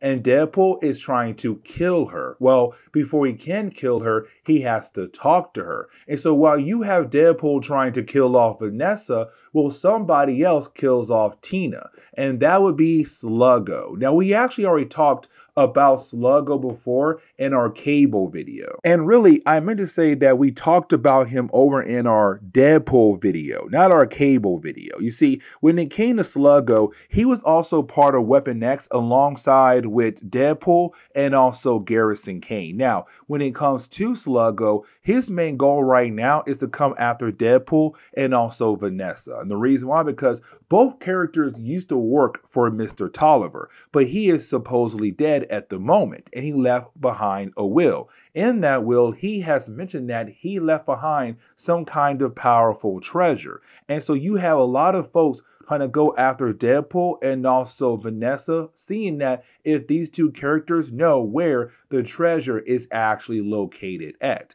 And with all that being said, we had already talked about the whole idea of Tolliver's will. Matter of fact, down below, I'll leave a link to the video that leads into Deadpool's first solo series. I discussed the whole idea of Mr. Tolliver's treasure. But getting back over to X-Force, we do see X-Force right now going through all the different things that Cable had left behind. Now, with that being said, they still have no idea that technically the rest of their team has been kidnapped by the Externals. Now, for Lila, we do see her leaving the team because she has to go back to do her musical career as an artist. And so it's her saying, hey, you know what? I'm leaving. I'll miss you guys. But it's also the book saying like, hey, listen, we are finally going to close on the whole idea of Sam dating Lila so that now Sam can date Boom Boom, because we have seen in the last few videos that those two characters have been beginning to build a relationship with one another. But then you didn't have X-Force get a call from, well, the Externals. Now, for the Externals, they're telling X-Force that currently they're holding on to the rest of their team as hostages. And right now, they just want one thing, and that would be Cannonball. Now, back in the early days of X-Force, like before the Executioner song, we had learned that Cannonball may or may not be also an external. He may have the ability of immortality, but apparently they need him to survive. And so they're saying, listen, if you hand over Cannonball, we'll hand over the rest of your team to you safely and sound. But now we have to jump into X-Force issue number 23. Now, when we do, we actually pick up with X-Force breaking into a hospital. And the reason why, because they're trying to get somebody who has information on, well, the Externals. And that would be Cruel. Now, when it comes to Cruel, Cruel is also an external as well. Now, in the early days of X-Force comics, when it came to Cruel, he fought alongside with Gideon, another member of the Externals. Now, when it came to Cruel, he fought against X-Force and, well, unfortunately lost against him. But also, he fell out of a flying aircraft vehicle and crashed on the ground pretty hard. And so his body was severely injured. Hence the reason why, that he's currently inside a full body cast. Now for X-Force, they're kind of like, listen, you have the info we need to go after them. But at the same time, we also know that you have a lot of hatred towards them. So why not try to help out one another? And so for Cruel, he's down with the idea of telling them how to take down the Externals, but also how to find them. Now, for Cannonball, he does call up Charles Xavier for some advice. Now, when it comes to Charles Xavier, he's still learning about the whole idea of the Externals. This man has been around for a good while, has never had an actual run-in with the Externals. And so for him to actually hear that there is a group of mutants who are technically have the ability of immortality is very interesting for Charles Xavier. Now, for Cannonball, he says, listen, I promised Gideon that I would not get involved in any more of his affairs at all. But at the same time, I technically have to at the moment because they have kidnapped 3 members of my team. I'm afraid that if I do get involved, what could possibly happen to them? Now, for me, this is kind of weird because is Cannonball actually trying to make sure he followed his promise he made to Gideon in the earlier parts of X-Force, but at the same time, they had kidnapped 3 members of his team and they're asking for him to come over there for a fair trade for the 3 people that are currently held as hostages. And I'm kind of like, I feel like once he took your 3 team members, the whole idea of that promise you made goes out the window. But it's Cannonball saying, no, I have to make sure I keep to my promise. But for Charles, it's all like, hey, listen, man, I told you I can technically not get involved, but I feel like you'll try to make the right move here. But now we have to jump back over to Domino and also Grizzly. Now, for our 2 characters here, they're being confronted by Weapon Prime. Now, Weapon Prime was just a group of characters that had actually worked for Department K. And honestly, these characters were never truly important in Marvel Comics. You have Tiger Strike, you got Double Trouble, you got Killjoy, you have Yeti. Like, they have some interesting names, but these characters are not really important when it comes to the world of X-Men comics. Either way, you do have Domino and also Grizzly being able to escape from Department K after getting the info they came there for. And so they were able to dip out, but all because the Hammer said, hey, go this way and you'll be able to escape. Now, getting back over to Gideon and also Saul, the 2 externals who are waiting for the arrival of X-Force, you have these 2 characters kind of freaking out. And here's the reason why. Because they're kind of wondering if their time is finally up. Because, like I said earlier, the externals are supposed to have immortality. But in our last video, one of their own had basically died. Now, the reason that one had died is because of the brand new virus that is going around killing off mutants left and right. And we have been seeing this virus in other books when it comes to the X books across Marvel Comics. Over in X-Men, Uncanny X-Men, and the list goes on. Either way, this virus is killing off mutants at a very fast rate. And apparently, it's even killing off mutants who have the ability of immortality. But they have no idea yet it's actually a virus. And so they believe there's something wrong with them. And maybe, just maybe, Cannonball, who is currently the new external, might have something in his genetics that could possibly save them. But getting back over to X-Force, you have X-Force trying to work alongside with Cruel to make up a new game plan to basically bring down Gideon. Now, for our heroes, they realize that the best way to take down Gideon is to just go in gun blazing, to technically catch him off guard. And here's the reason why, because for Gideon, even though he does have the mutant ability of immortality, he has other abilities as well. Like, for example, he has the ability to mimic other people's powers. And so if you are able to catch him off guard, he's unable to use that other ability on you to possibly take you down. And so you have our heroes arrive at the home of Gideon and they just barge in there, gun blazing, and of course, catching him off guard. Now, I want to jump back over to Vanessa because this begins the process of the story going over into Cable Comics. And let me explain. You see, you have Vanessa right now just trying to get away. We do learn that she was able to get away from both Deadpool and Sluggo earlier, but right now her main goal is to just disappear to make sure they can never find her again, except they find her just like that and they plan on killing her right then and there. But luckily for her, she is saved by Domino and also Grizzly. Now, the reason why they are there is to get revenge against her because, like I said, in the early days of X-Force comics, when it came to X-Force, we believed the entire time we had the real Domino, but in reality, we had the fake Domino because you have Vanessa using her ability to pretend to be Domino, while the real Domino was being a hostage for, well, Tolliver. And so this is really more of Domino just wanting revenge against Vanessa.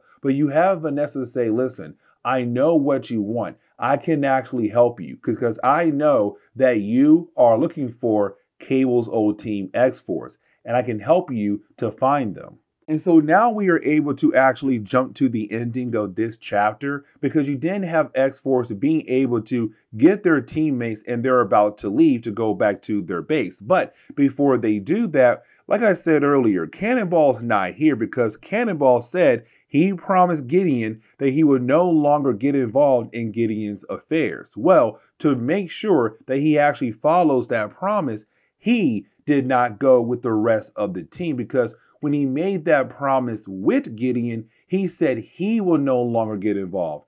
He didn't say the rest of X-Force. And so that is why they are actually able to get involved and save their friends. Now, you do have Saul tell the X-Force team, like, listen, we need y'all help because the externals are dying. But for our heroes, like these heroes, they don't really care at all. They're kind of like, listen, we don't like you guys, but if you try to cross us again, we'll make sure that you actually do die. And they go back home to their base. But getting into X Factor issue number 24, the last issue leading into, well, Fatal Attractions, we actually pick up with two mutants right now being transported over to a different location. Now, the guards who are doing the transporting, they actually work for a prison called the Vault. Now, the Vault is a super villain prison in Marvel Comics, but either way, these guards are taking these two prisoners over to somewhere else. Now, the two prisoners are actually Fire Fist and also Skid. Now, Fire Fist and Skid, they first appeared in the early days of X Factor comics, where you had X Factor trying to carry on the dreams of Charles Xavier while he was in space, and they were able to kind of take in different mutants to actually train, to help them learn how to control their powers. Now, they were technically kidnapped by Strife back in the early days of X-Force comics, really New Mutants going into X-Force comics. And with them being kidnapped, they were brainwashed to work for his group, better known as the Mutant Liberation Front. And so with them being brainwashed, they truly believed in everything Strife stand for. Now, he has been defeated back in the Executioner song, but there are prisoners for, well, working for him. Either way, while you had these guards trying to take these two over to a different location, they were then attacked by a new group of characters better known as the Friends of Humanity. Now, we had actually talked about this group in one of our earlier videos, but at this point in Marvel Comics, all we know is that it's another group of humans who are going out of their way to basically kill off mutants. And so right now, we're seeing them trying to kidnap Fire Fist and also Skid because what they had did supposedly to the human race. But now we have to jump back over to X-Force as you have everyone being able to regroup back at their base. Now really, as soon as you have the team who just took down Gideon and Saul in the last chapter come back to their base, you have Cannonball greet everybody, but he says, hey guys, listen, we gotta go. We have another mission. And this mission is us going out our way to say Skid and Fire Fist because we got this request from Charles Xavier. Now, the reason why Charles Xavier had called in X-Force to go deal with this problem because one, both of his X-Men teams are busy, and two, it will look really bad that X-Factor, the government team, going out of their way to hunt down a human group. And so they said, listen, why not go ahead and use the anti-hero group, better known as X-Force, to deal with this kind of problem. And for Val Cooper, she understands what he did, but at the same time, she's kind of like, I still don't like X-Force because who they are. But either way, they now have a mission to go save Skid and Fire Fist from the Friends of Humanity. Now, we do jump back over to Vanessa, Grizzly, and also Domino, and we actually see Domino wanting to kill off Vanessa because, well, she did pretend to be her for a good while, but you have Grizzly realize that maybe they can use Vanessa to hopefully find X-Force. And like I said, this leads over into the Cable series. As a matter of fact, the last chapter in that Cable video we did a couple weeks ago picks up where this leaves off at. The whole idea that now you have Vanessa, Hammer, Domino, and Grizzly going out of their way to hopefully locate X-Force because, again, Cable had asked Domino to find X-Force for him. But now we have to get into the idea of the return of Magneto. You see, we jump over to where the Greymalkin used to be at, because like I said earlier, the Greymalkin exploded at the end of our last video. Now, most of the parts of the Greymalkin went down to Earth, but some of it stayed behind in space. And so we see a man just wearing this suit, beginning to use his powers to move the different pieces of the Greymalkin back together to make a new home. Now, we already tell who it is. It is literally Magneto. It's him slowly coming back, getting ready for fatal attractions. Now, the rest of the book is really more just our heroes going out of their way to save the lives of both Fire Fist and Skid from the hands of the Friends of Humanity. Now, like I said earlier, when it comes to Fire Fist and Skid, they were brainwashed by Strife. And so, even though you have our heroes going out of their way to save their lives, they still show a lot of hatred towards our heroes. Because again, they were brainwashed and they believe right now everything Strife believes in. So, for example, they hate the idea that X-Force, X-Men, X-Factor are trying to carry on Charles Xavier's dream. The whole idea of mutants and humans can live together in harmony. For Strife, no, mutants need to take over the world.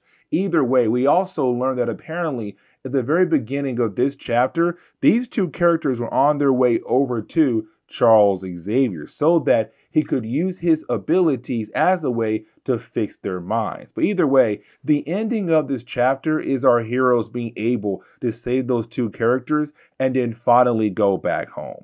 And so this is where we are going to end today's comic book video. Now, like I said, this leads into Fatal Attractions, but we're still not done covering all the different stories that lead into that crossover, but we are done for X-Force for the time being. But with that being said, guys, I'll see you on the next X-Men video. Later, guys.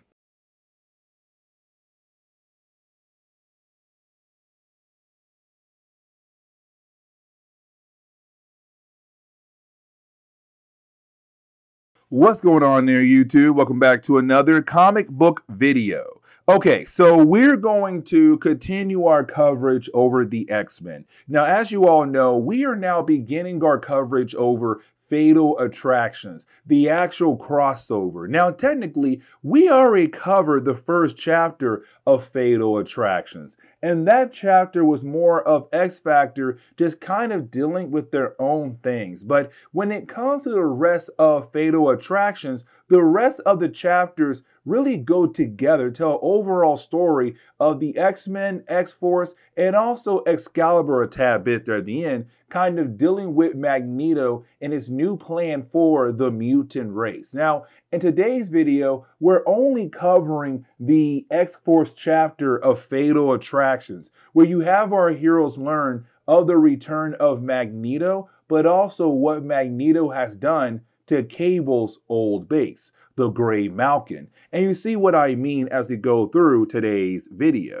Now, this chapter does take place in X-Force issue number 25. Now, getting into the opening page of this issue, this chapter of Fatal Attractions, we actually pick up with somebody looking at this computer screen of all the different characters who are connected to Charles Xavier in some kind of way. X-Force, X-Factor, and the X-Men. And so apparently this person wants to make an offer to the children of Charles Xavier. But apparently the second generation of children of Charles Xavier. And you see what I mean about that statement here in a moment, but we then jump over to X-Force.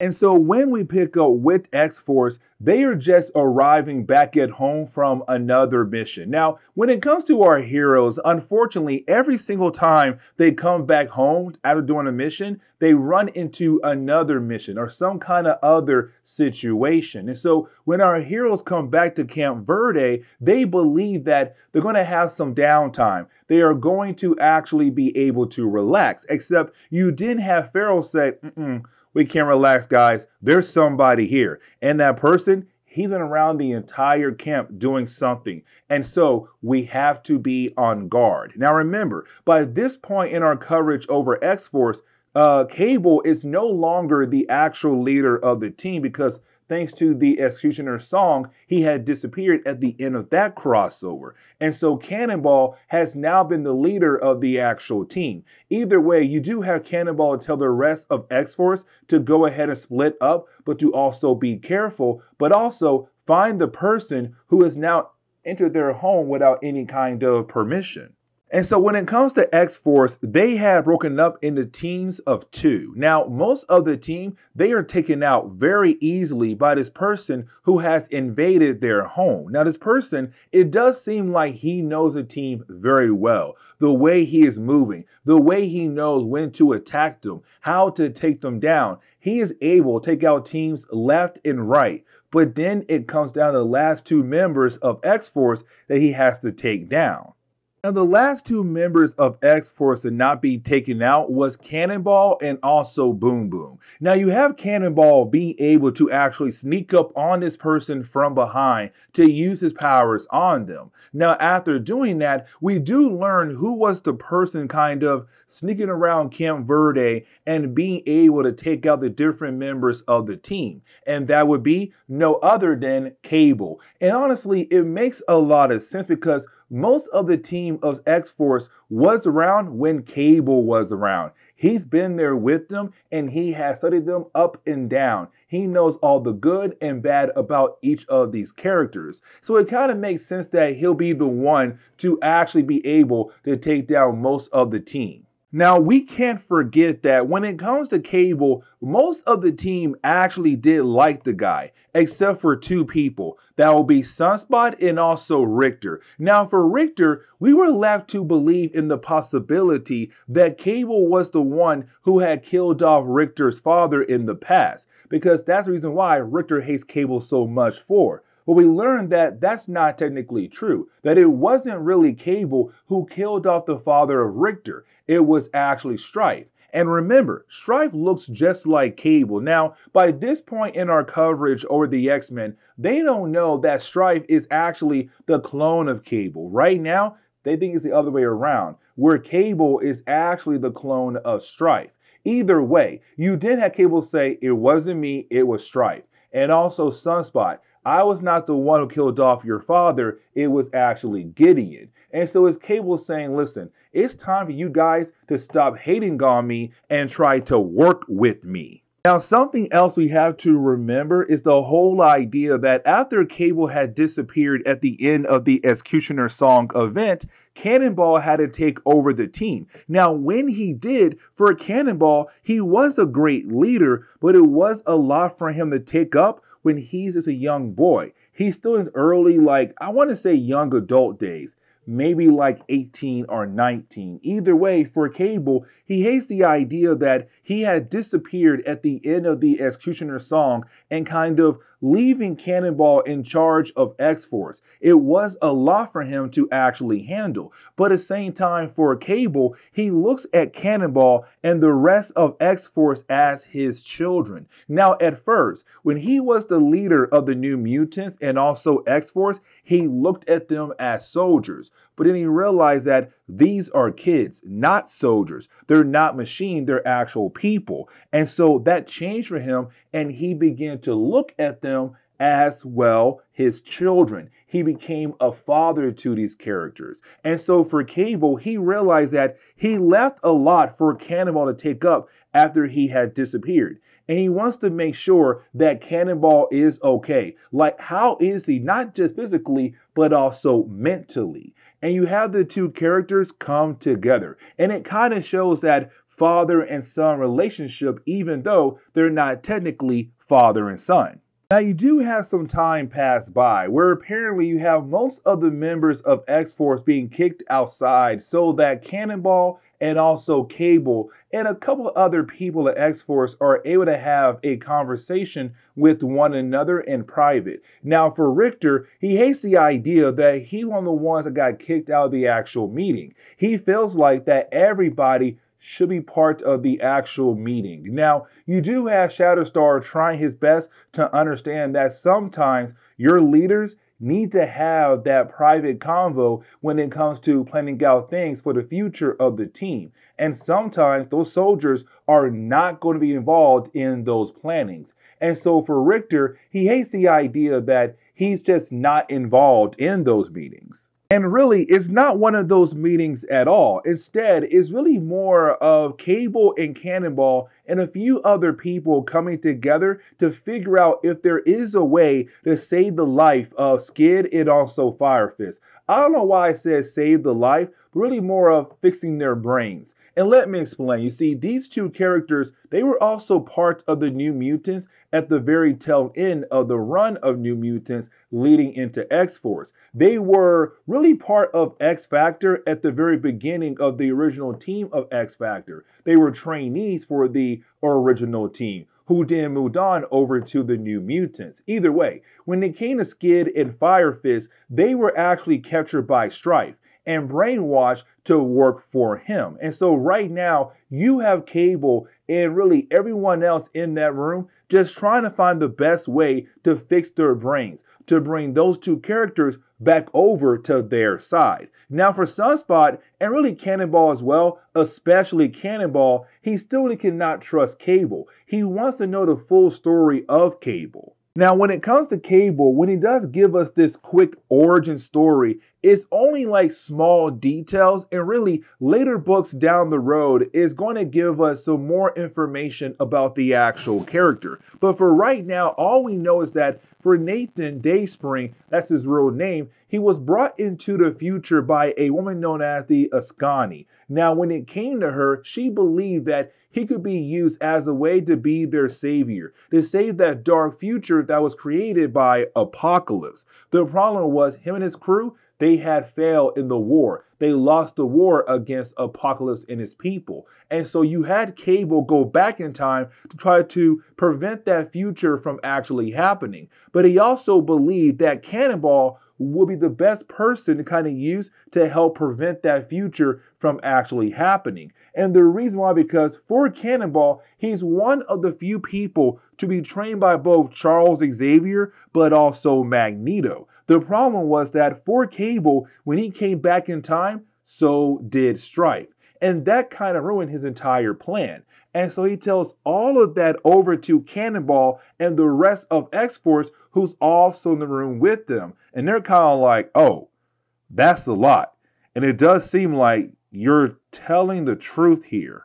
Now, because Cable has traveled so much in the time stream, he does not actually know what is the actual future for the main Marvel universe. All he knows is that he came from a future where Apocalypse had basically ruled. Now, with all that being said, you did have Cable say, listen, it seems like we have an intruder at your base, so let's go outside to see who is this unknown person trying to attack the base. Now, once everybody get outside, they realize that they're being confronted by Exodus. Now, when it comes to Exodus, this is not his first time appearing in our coverage. As a matter of fact, he first appeared in the first chapter of Fatal Attractions. Now, in that first chapter, he just flew by X-Factor and went on with his day. We had no idea who he was. But now, this is the starting point in our coverage over the X-Men where we are going to learn more about the actual character Exodus. And really, we're going to learn that he has a range of different kinds of powers under his belt. And so over our coverage over the X-Men, we are going to learn about a lot of different powers this one character truly has. Now, the reason why he is here is to actually make an offer over to X-Force, to have them join him over to a place he calls heaven. Now, really, he's not here for the entire team. he's only here for two people, Cannonball and also Sunspot. And the reason why, because he believes if he takes them back over to his place, this place called Heaven, and they like the place, then maybe, just maybe, the rest of X-Force will actually join them on this place called Heaven. And so you have Cannonball and Sunspot kind of down with the idea of going with them, but at the same time, they don't want to go alone. And he says, listen, if we go with you, we got to bring everybody who is part of the New Mutants. Now remember, when it came to the New Mutants, the original series led into X-Force, but at the tail end of that series was when you had Cable take over the team. Now, when he did, over time, we saw different members of the New Mutants begin to leave, and new characters came in to replace them to make up X-Force. And so right now, you have all the characters on X-Force who were part of the New Mutants going with Exodus over to this place called Heaven, while the rest of the team stayed behind. So you have like Richter, Sunspot, Boom Boom, Cannonball, Skid, and also Fire Fist. Now the last two characters, they're only going because Exodus believes that his master can actually cure the mind of both Fire Fist and Skid. Now, before you have Cannonball leave, he walks over to Cable. And the reason why? To give Cable a tracking device. To give Cable and his team the ability to track down Cannonball and his team as they all leave with Exodus. And so just like that, they're all gone to this place supposedly called Heaven.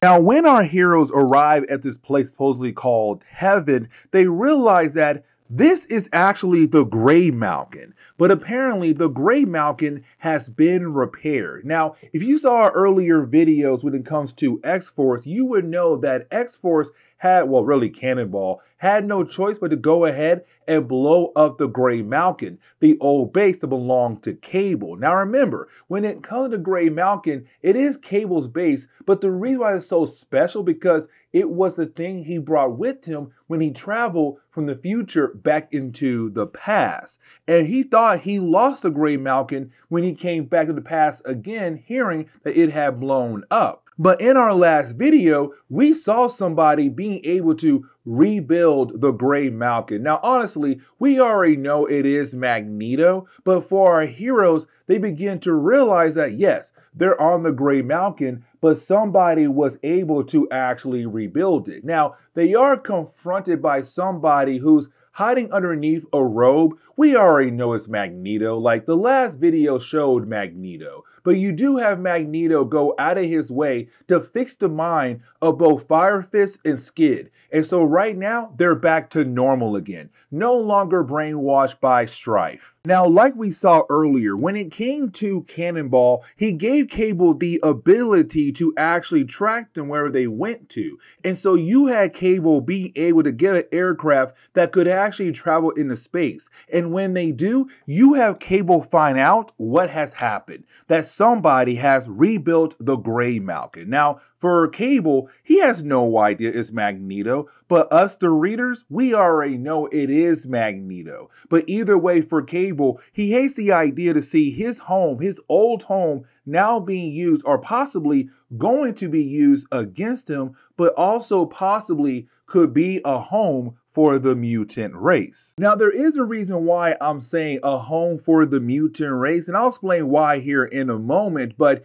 getting back over to Cannonball and his team, you have Magneto realize that, hey, listen, there seemed to be some kind of intruder here. And it looks like it's Cable and his team, so I'm kind of confused how they got here. And you have Cannonball say, hey, it was me. I had a tracker on me. They followed the tracker, and now they are here. Now, for Magneto, he's very impressed in what Cannonball has done. And really, it kind of shows that Magneto realized that Cannonball has grown up. He's no longer that young child he took in back in the New Mutant days. But getting back over to Cable's team, we do see that Cable's team has arrived at the Greymalkin. Now, for Cable, he has a game plan here. He wants to hack into the Greymalkin. And the reason why, because he wants to teleport. He wants to body slide. Now, remember, the Greymalkin gives Cable the ability to teleport across the entire world,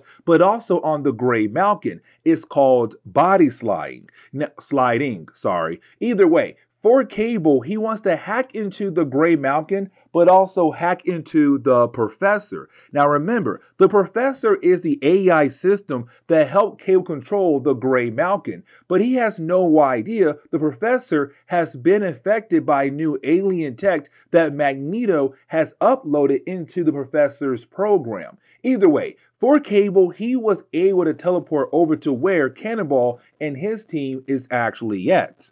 Well, really, before you have Cable being able to actually teleport over to where Cannonball his team is at, you do have our heroes fight against Exodus. And really, that battle is short-lived. And the only reason why, because, well, you have Cable being able to actually teleport them over to where Cannonball is at and get away, far away from Exodus.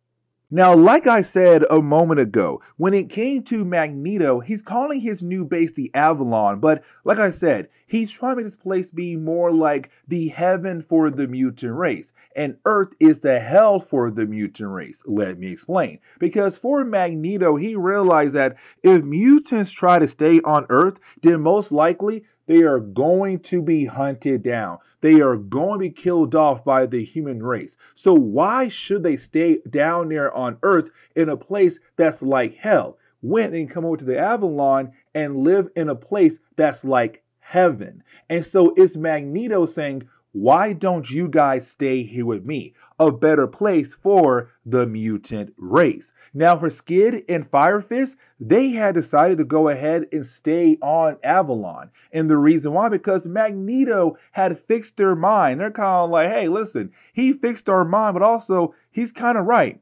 Why don't we just go ahead and stay here on Avalon? It's basically heaven for the mutant race. Now for Cable, he's kind of like, y'all are children. Y'all don't fully understand what Magneto choices could possibly do to the mutant race down the road.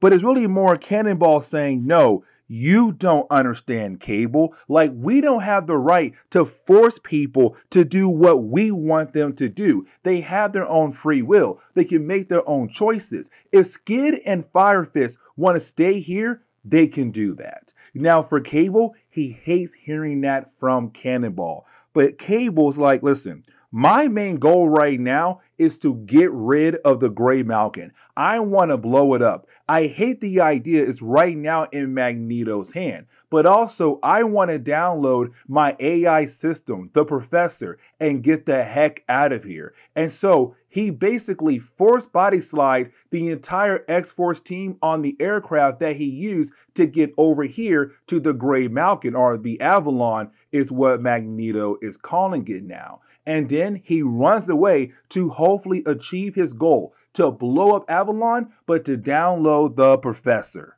Now, while you have Cable trying to achieve these goals, he's then confronted by Magneto. Now, for Magneto, it was more of like, listen, I was not trying to battle you here. And matter of fact, I was just trying to give or build a safe haven for the mutant race, away from the human race who hate us so much. But here you are right now trying to bring me down. Now for Cable, it's more of like, listen, I have been through the timeline so many times that I have seen what happens when you have decided to do things for the mutant race. It causes so many problems for the mutant race. I have seen it over and over and over again in the timeline. And so yes, if I had to stop you here and now to save the lives of future mutants down the road, then I'm going to do it here and now. But here's the problem though. Half the body of Cable is metal. So for Magneto, it's just like, there you go. Listen, you tried, but listen, dude,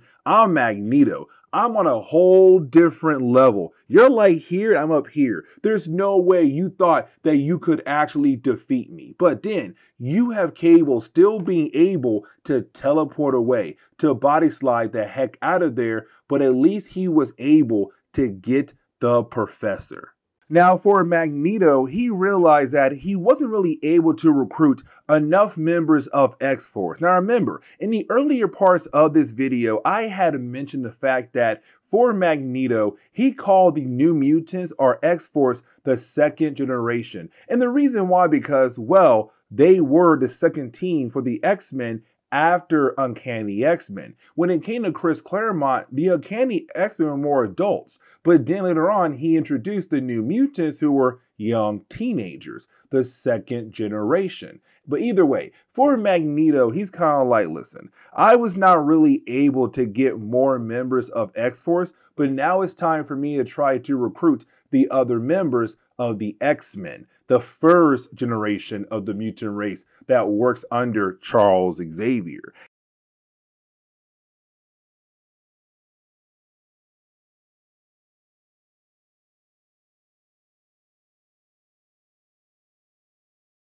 What's going on there, YouTube? Welcome back to another comic book video. Okay, so we're going to continue our coverage over Fatal Attractions. Now, as you all know, when it comes to Fatal Attractions, it does get a tad bit confusing. And let me explain. You see, you had the main storyline for the actual event, but each chapter of the main storyline was kind of used as a way to focus on the different teams out there at that time for the X-Men. So like, for example, the first chapter was all about X-Factor. The next one was about X-Force. And the third one, well, the X-Men. Now, as you all know, we still have 3 more chapters to actually cover, but when it came to Marvel around that time in 1994, I want to say, for Fatal Attractions, they also released other books that came out between those 6 chapters, like this one right here. It's kind of like, hey, what happened to Cable after Magneto had literally ripped Cable apart? Is he still alive? And so before we were able to actually dive into the last 3 chapters of Fatal Attractions, we had to sit down and cover this issue first to kind of learn what happened to Cable. And really, as we get into the opening pages for today's issue, we do learn that for Cable, it has been 84 hours since Magneto was able to rip him apart. And so right now, you have X-Force kind of wondering, can he actually recover from those kind of injuries? Now, we do learn that this storyline does take place after the death of Illyana and also her funeral. So Uncanny X-Men 303 and also 304. And 304 was the 3rd chapter of Fatal Attractions. And that's why I say that there were a lot of stories that took place between each of the chapters of Fatal Attractions. Either way, for X-Force, they're kind of arguing with one another about the idea that if they should care for Cable, but also will he actually survive? Because now they're learning that the man is more machine than actual human. And they're kind of wondering if he is able to come back from all those different kinds of injuries that Magneto had given him. Now, by the end of this section, you do have Cable actually wake up. And that is the first sign that he is going to be okay. And so now we jump forward 3 days after Cable has woken up to kind of get confirmation that yes, he is okay. Now, this is going to lead into 2 different things happening for Cable, where he'll be on the X-Force books in and out, but also he has his own solo book as well when it comes to Marvel Comics, pushing out all the different X titles. Now, with that being said, we also learned that Sunspot and also Cannonball are leaving the team for a short period of time. And the reason why, because they got to tell Karma what happened to Illyana. Now remember, Karma, Cannonball, and also Sunspot were part of the original New Mutants, but they also fought alongside with Illyana when she was a teenager. And so now with her being dead, somebody has to tell Karma the fact that their old teammate had officially died. And so these 2 characters will be the ones to go to Madripoor to tell her, like, hey, you know, Illyana, she had passed on. She died from some kind of legacy virus. Now, the book is also reminding us the whole idea of Cannonball and Boom Boom. You see, by this point in Marvel Comics, these 2 characters were actually trying to date one another. But here's the problem, though. neither one of them is trying to make a move to actually initiate the fact that they want to be in a relationship with one another, even though they're madly in love towards each other. Now, you have Cannonball kind of just walking away, not making that move, and you didn't have Richter walk into the room. Now, this is the book also reminding us that there was a period of time where Richter and Boom Boom were also kind of in love with one another. And so for Richter, he hates the idea of seeing his ex-girlfriend moving on to somebody who's too afraid to tell her that he actually loves her. And so it is Richter saying like, hey, I am technically still an option if you want to come back to me. But you have Boom Boom tell him like, no, I don't want to go backwards. I want to go forward. I see myself with him, not with you. And she walks away. But for Richter, it's all like, hey, sooner or later, you're going to make that choice. And I'm hoping that choice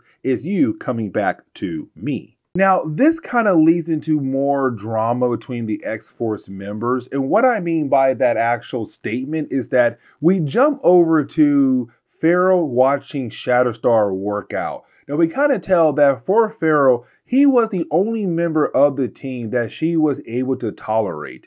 And now we know kind of why. Because, well, she wants to be with him. She has a crush on him. But here comes the problem, though. It does seem like she may have some competition because right after you have Shatterstar being able to finish his workout, he's then confronted by Siren, the daughter of Banshee. Almost said Black Tom there. Either way, for Siren, she's kind of tipsy, but she wants to get close to, Shatterstar. She also finds him very attractive. Now, she tries her best to make a move on him, but for Shatterstar, the only thing he cares about right now is just working out to make sure that he's perfect enough for future battles down the road. That's really it. He even tells her like, hey, you know what? Maybe you should try those moves on somebody else who might actually like those kind of moves, because unfortunately, those moves of yours are not going to work on me at all. But like I said, she was a tad bit tipsy, so right after she got turned down,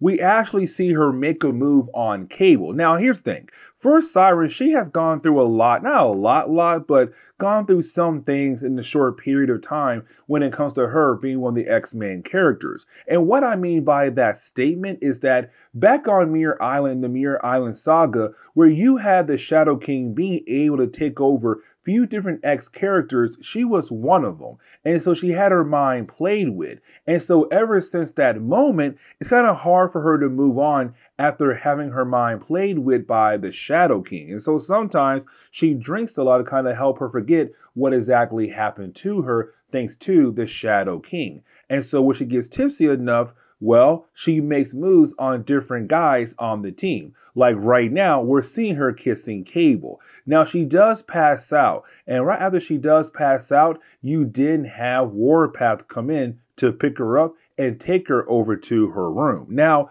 this is where we learn that Warpath does actually have feelings for Siren. And apparently he's always there for her right after she gets too drunk and tries to make out with different members of the team. And so right after she does pass out, almost every single night or every other night, he's going to pick her up and take her back to her room. Now, for most other team members, they realize that for Warpath, he does have feelings for her, but they don't understand why, because it's not like she's giving him any signs that she actually cares for him.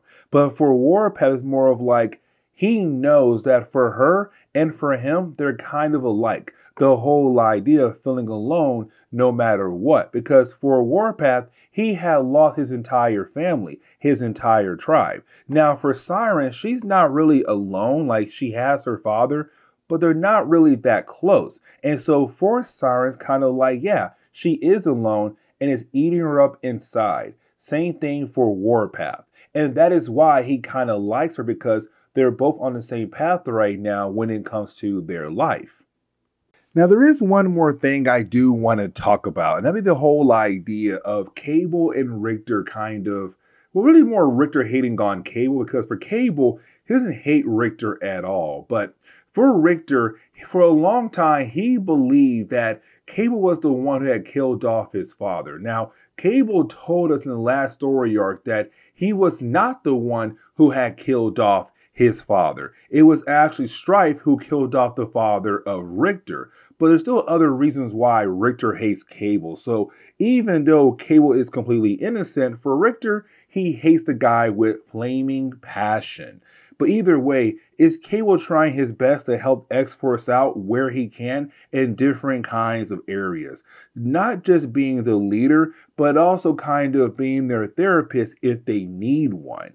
And also other areas as well. Now, the last thing I do want to talk about when it comes to this issue is that we jump over to a prison that's currently holding on to different members of the Mutant Liberation Front. Now, remember, that whole entire organization was being led by Strife in the last few story arcs leading into the Executioner's Song. But with Strife being gone, most of the members of that organization were arrested, being held in prison. Well, it seems like somebody is trying to break them out to restart the whole entire organization once again, to believe in the idea that mutants should be the one ruling over the entire planet.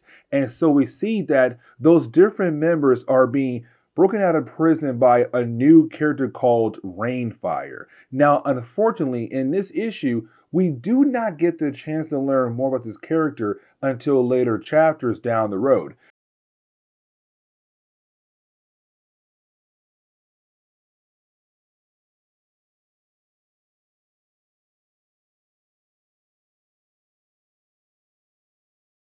What's going on there, YouTube? Welcome back to another comic book video. Okay, so we're going to continue our coverage over the X-Men. Now, as you all know, we are currently covering Fatal Attractions on my channel. Now, like I said in my other videos, when it came to Fatal Attractions, you had the main storyline, but you also had other storylines that took place in between the chapters of the main storyline. And so, as we're trying our best to cover the main storyline, we're also trying to cover all the different stories that took place between all of those chapters. Like, for example, today's video, which is X-Force Annual Issue number 2. Now, this is really important because it does introduce a set of characters, but only one of these characters is going to be somewhat important for later storylines down the road when it comes to our coverage over the X-Men. And really, as we get into the opening pages for today's video, we do pick up with a character known as Michelle Balters. Now, you would think that Michelle would be the character that I'm talking about that is going to reappear in later books down the road. I'm going to tell you right now, no. This was her only appearance ever in Marvel Comics. But the character who's chasing her down right now, Adam X, better known as Extreme, he's the one we're going to see a few more times down the road in later stories when it comes to the X-Men and all his different teams. Now, when it comes to Extreme, we see him trying to chase down Michelle. And the reason why, because he is working for somebody else. And apparently, she used to as well, but she had escaped. And so that person has sent Adam to chase her down and to bring her back to the facility. Now, before we are able to learn properly about the powers of both Michelle and also, well, Adam X, aka Extreme, you do have Extreme get attacked from behind. And we kind of find out very quickly that he was actually attacked by, well, no other than X-Force. Now, when it comes to our heroes doing battle against Adam, we do learn very quickly what his powers actually is. Now, here's the thing. At first, you would think that his mutant ability would be the idea that when it comes to Adam, he could move very quickly. But that's not his actual ability. As a matter of fact, the reason why he could do that will be explained in later videos down the road. But for right now, for Extreme, Adam here, his mutant ability is when he's able to ignite the electrolytes in your body, inside your blood. Now, here's the thing. Before he is able to use his mutant ability, he has to cut you first. But once he's able to cut you, then he is able to use his mutant ability. And so because we saw earlier that he was so fast, he was able to cut every single member of the X-Force team that came on this mission. And with him being able to cut them, he was then able to use his mutant ability, taking out the entire team in a matter of seconds, sending shockwaves throughout their entire bodies, from the very top of their bodies to the very bottom of their bodies. Now, with that being said, for Adam, he realized that his best chance right now is to go ahead and retreat and to let X-Force go ahead and take Michelle with them.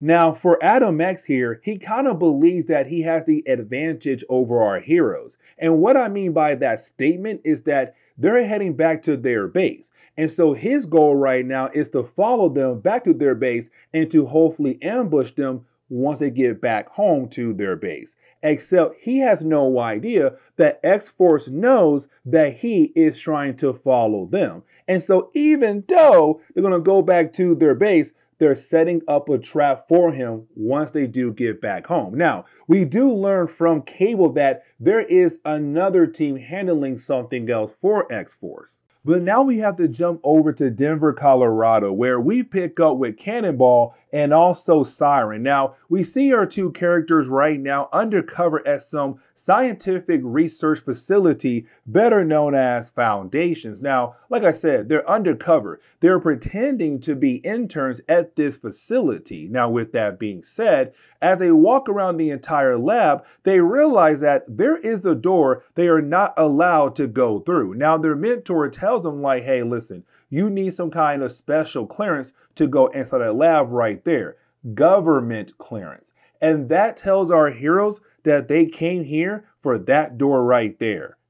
And so later on in the night, we do pick up with Cannonball and Siren being able to break into the actual secret room. Now, when they do, they find all these different mutants right now being held hostages for some unknown reason. It seems like they're being used with some kind of experiment, but they also came here for another team member of theirs, and that would be, well, Feral. It seems like Feral's right now being held hostage as well in his lab alongside with all the other mutants. Now, I want to jump back over to Adam because earlier we saw Adam believe that he was so smart with the idea of following our heroes back home to their base and hoping to get the jump on them. But in reality, for Adam, he had no idea that they knew that he was trying to follow them. And so for our heroes, they were able to set up a trap for him once he arrives at their base. And once he does, bam, just like that, he's now battling against some members of X-Force. Now, in the middle of their battle, we do learn a few things about the character. Like, for example, he is a mutant, but he's not from Earth. He's from a different planet. Now, unfortunately, he does tell us that he does not remember anything from his past. But like I said earlier, there is going to be later storylines down the road where Adam's going to be very important for as we work our way through our coverage over the X-Men. Now, when it comes to Adam, he also tells us that he is trying to make sure that he does not become the man that he is supposed to be. And apparently, he is supposed to be the guy killing off every single mutant on the entire planet. But now we have to jump over to the other members of X-Force who did not fight against Adam X. And that would be Cable, Sunspot, and Boom Boom. And currently, they're with Michelle. Now, this is going to give us the chance to learn a tad bit more about this character, even though she'll never appear again in Marvel Comics. Now, when it comes to Michelle, she has the ability to kind of send energy pulses through someone's optic nerves and also through their nervous system as well. Now, here's the thing. She has to lock eyes with that person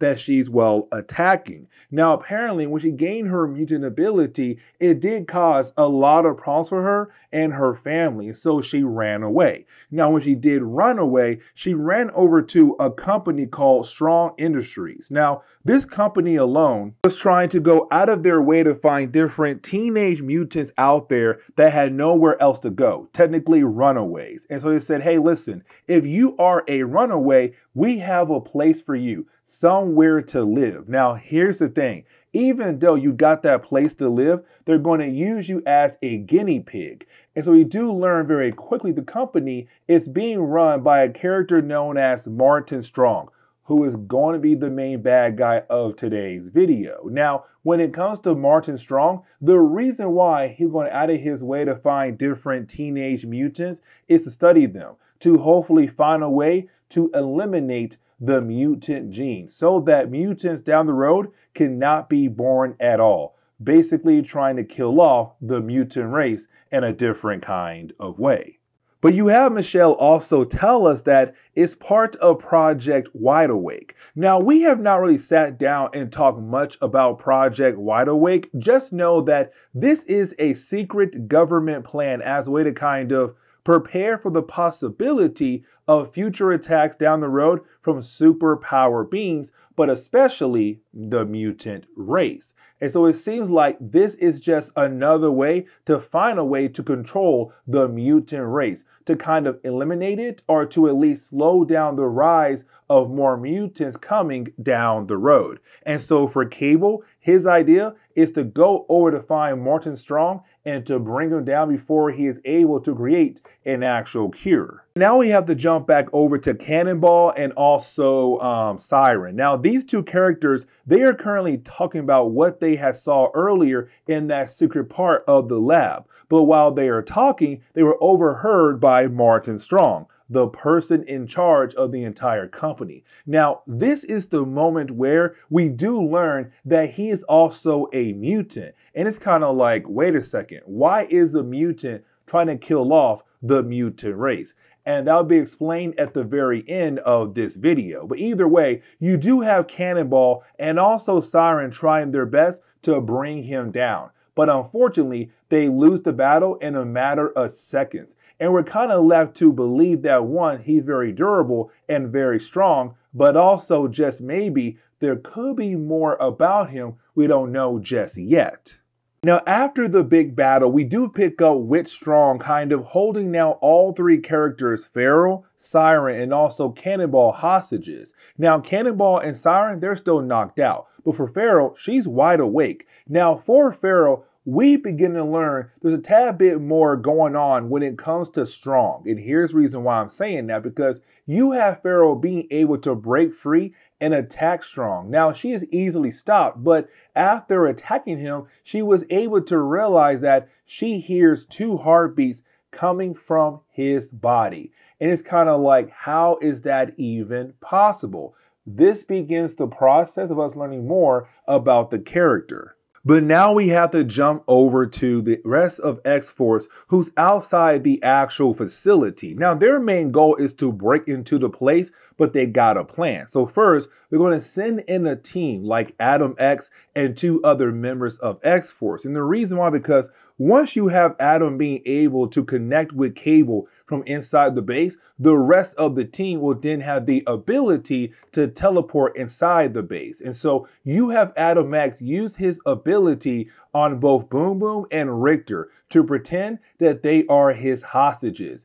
And then you have him just walk into the base to trick Strong into believing that Adam's still on his side.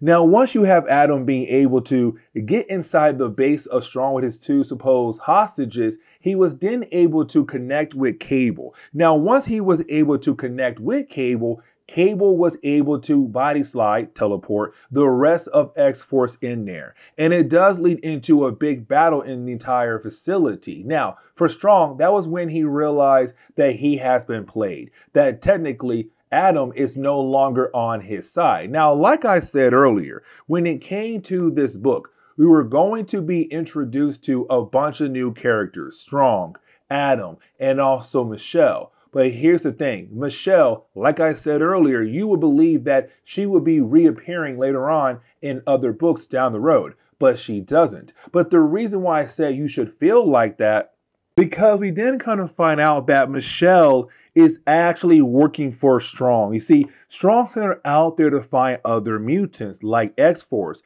and bring those mutants over to, well, where his facility is at.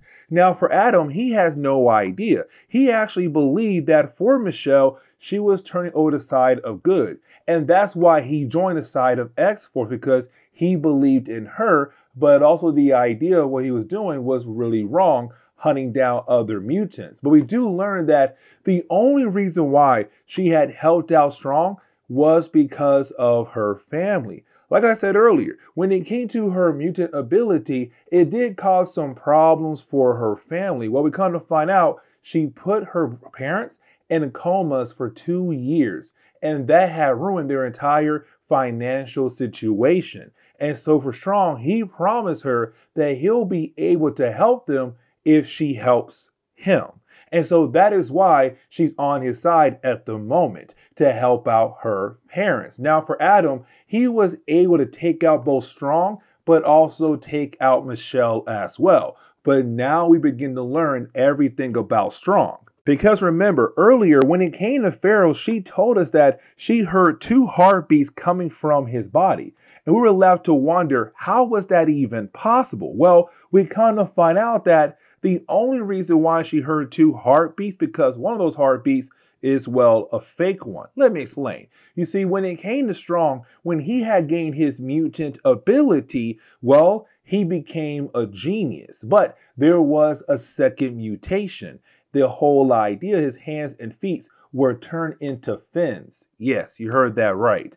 And so because of that, he hated the way he looked. So what he did instead was create a fake body to use as a way to move around. And that explains why for Pharaoh, she had detected earlier 2 different heartbeats. Now, here comes the big question.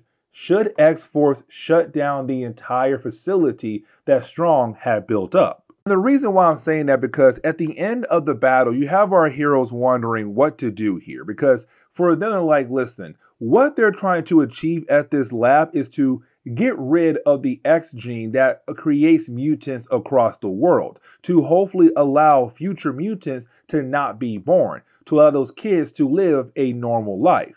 But here's the problem though. They're using other mutants as lab rats to achieve that goal. And so for Cannonball, he hates the idea of other mutants being used as a way to create this cure. But at the same time, is it really bad to give other kids the actual chance to be normal? And so you have X-Force really leave to kind of allow Strong to continue to work, but allow the other mutants he had there to go be free. Now, with that being said, like I said, when it comes to all these new characters, only Adam X will be reappearing in later stories down the road. Now, for X-Force, they do ask him to join, and he says no. But we're going to see him again down the road in later X-Force comics. Matter of fact, in X-Force issue number 29, which we'll be covering very soon. But this is where we are going to end today's comic book video. So please leave me a like down below and subscribe. But guys, see y'all next time. Later.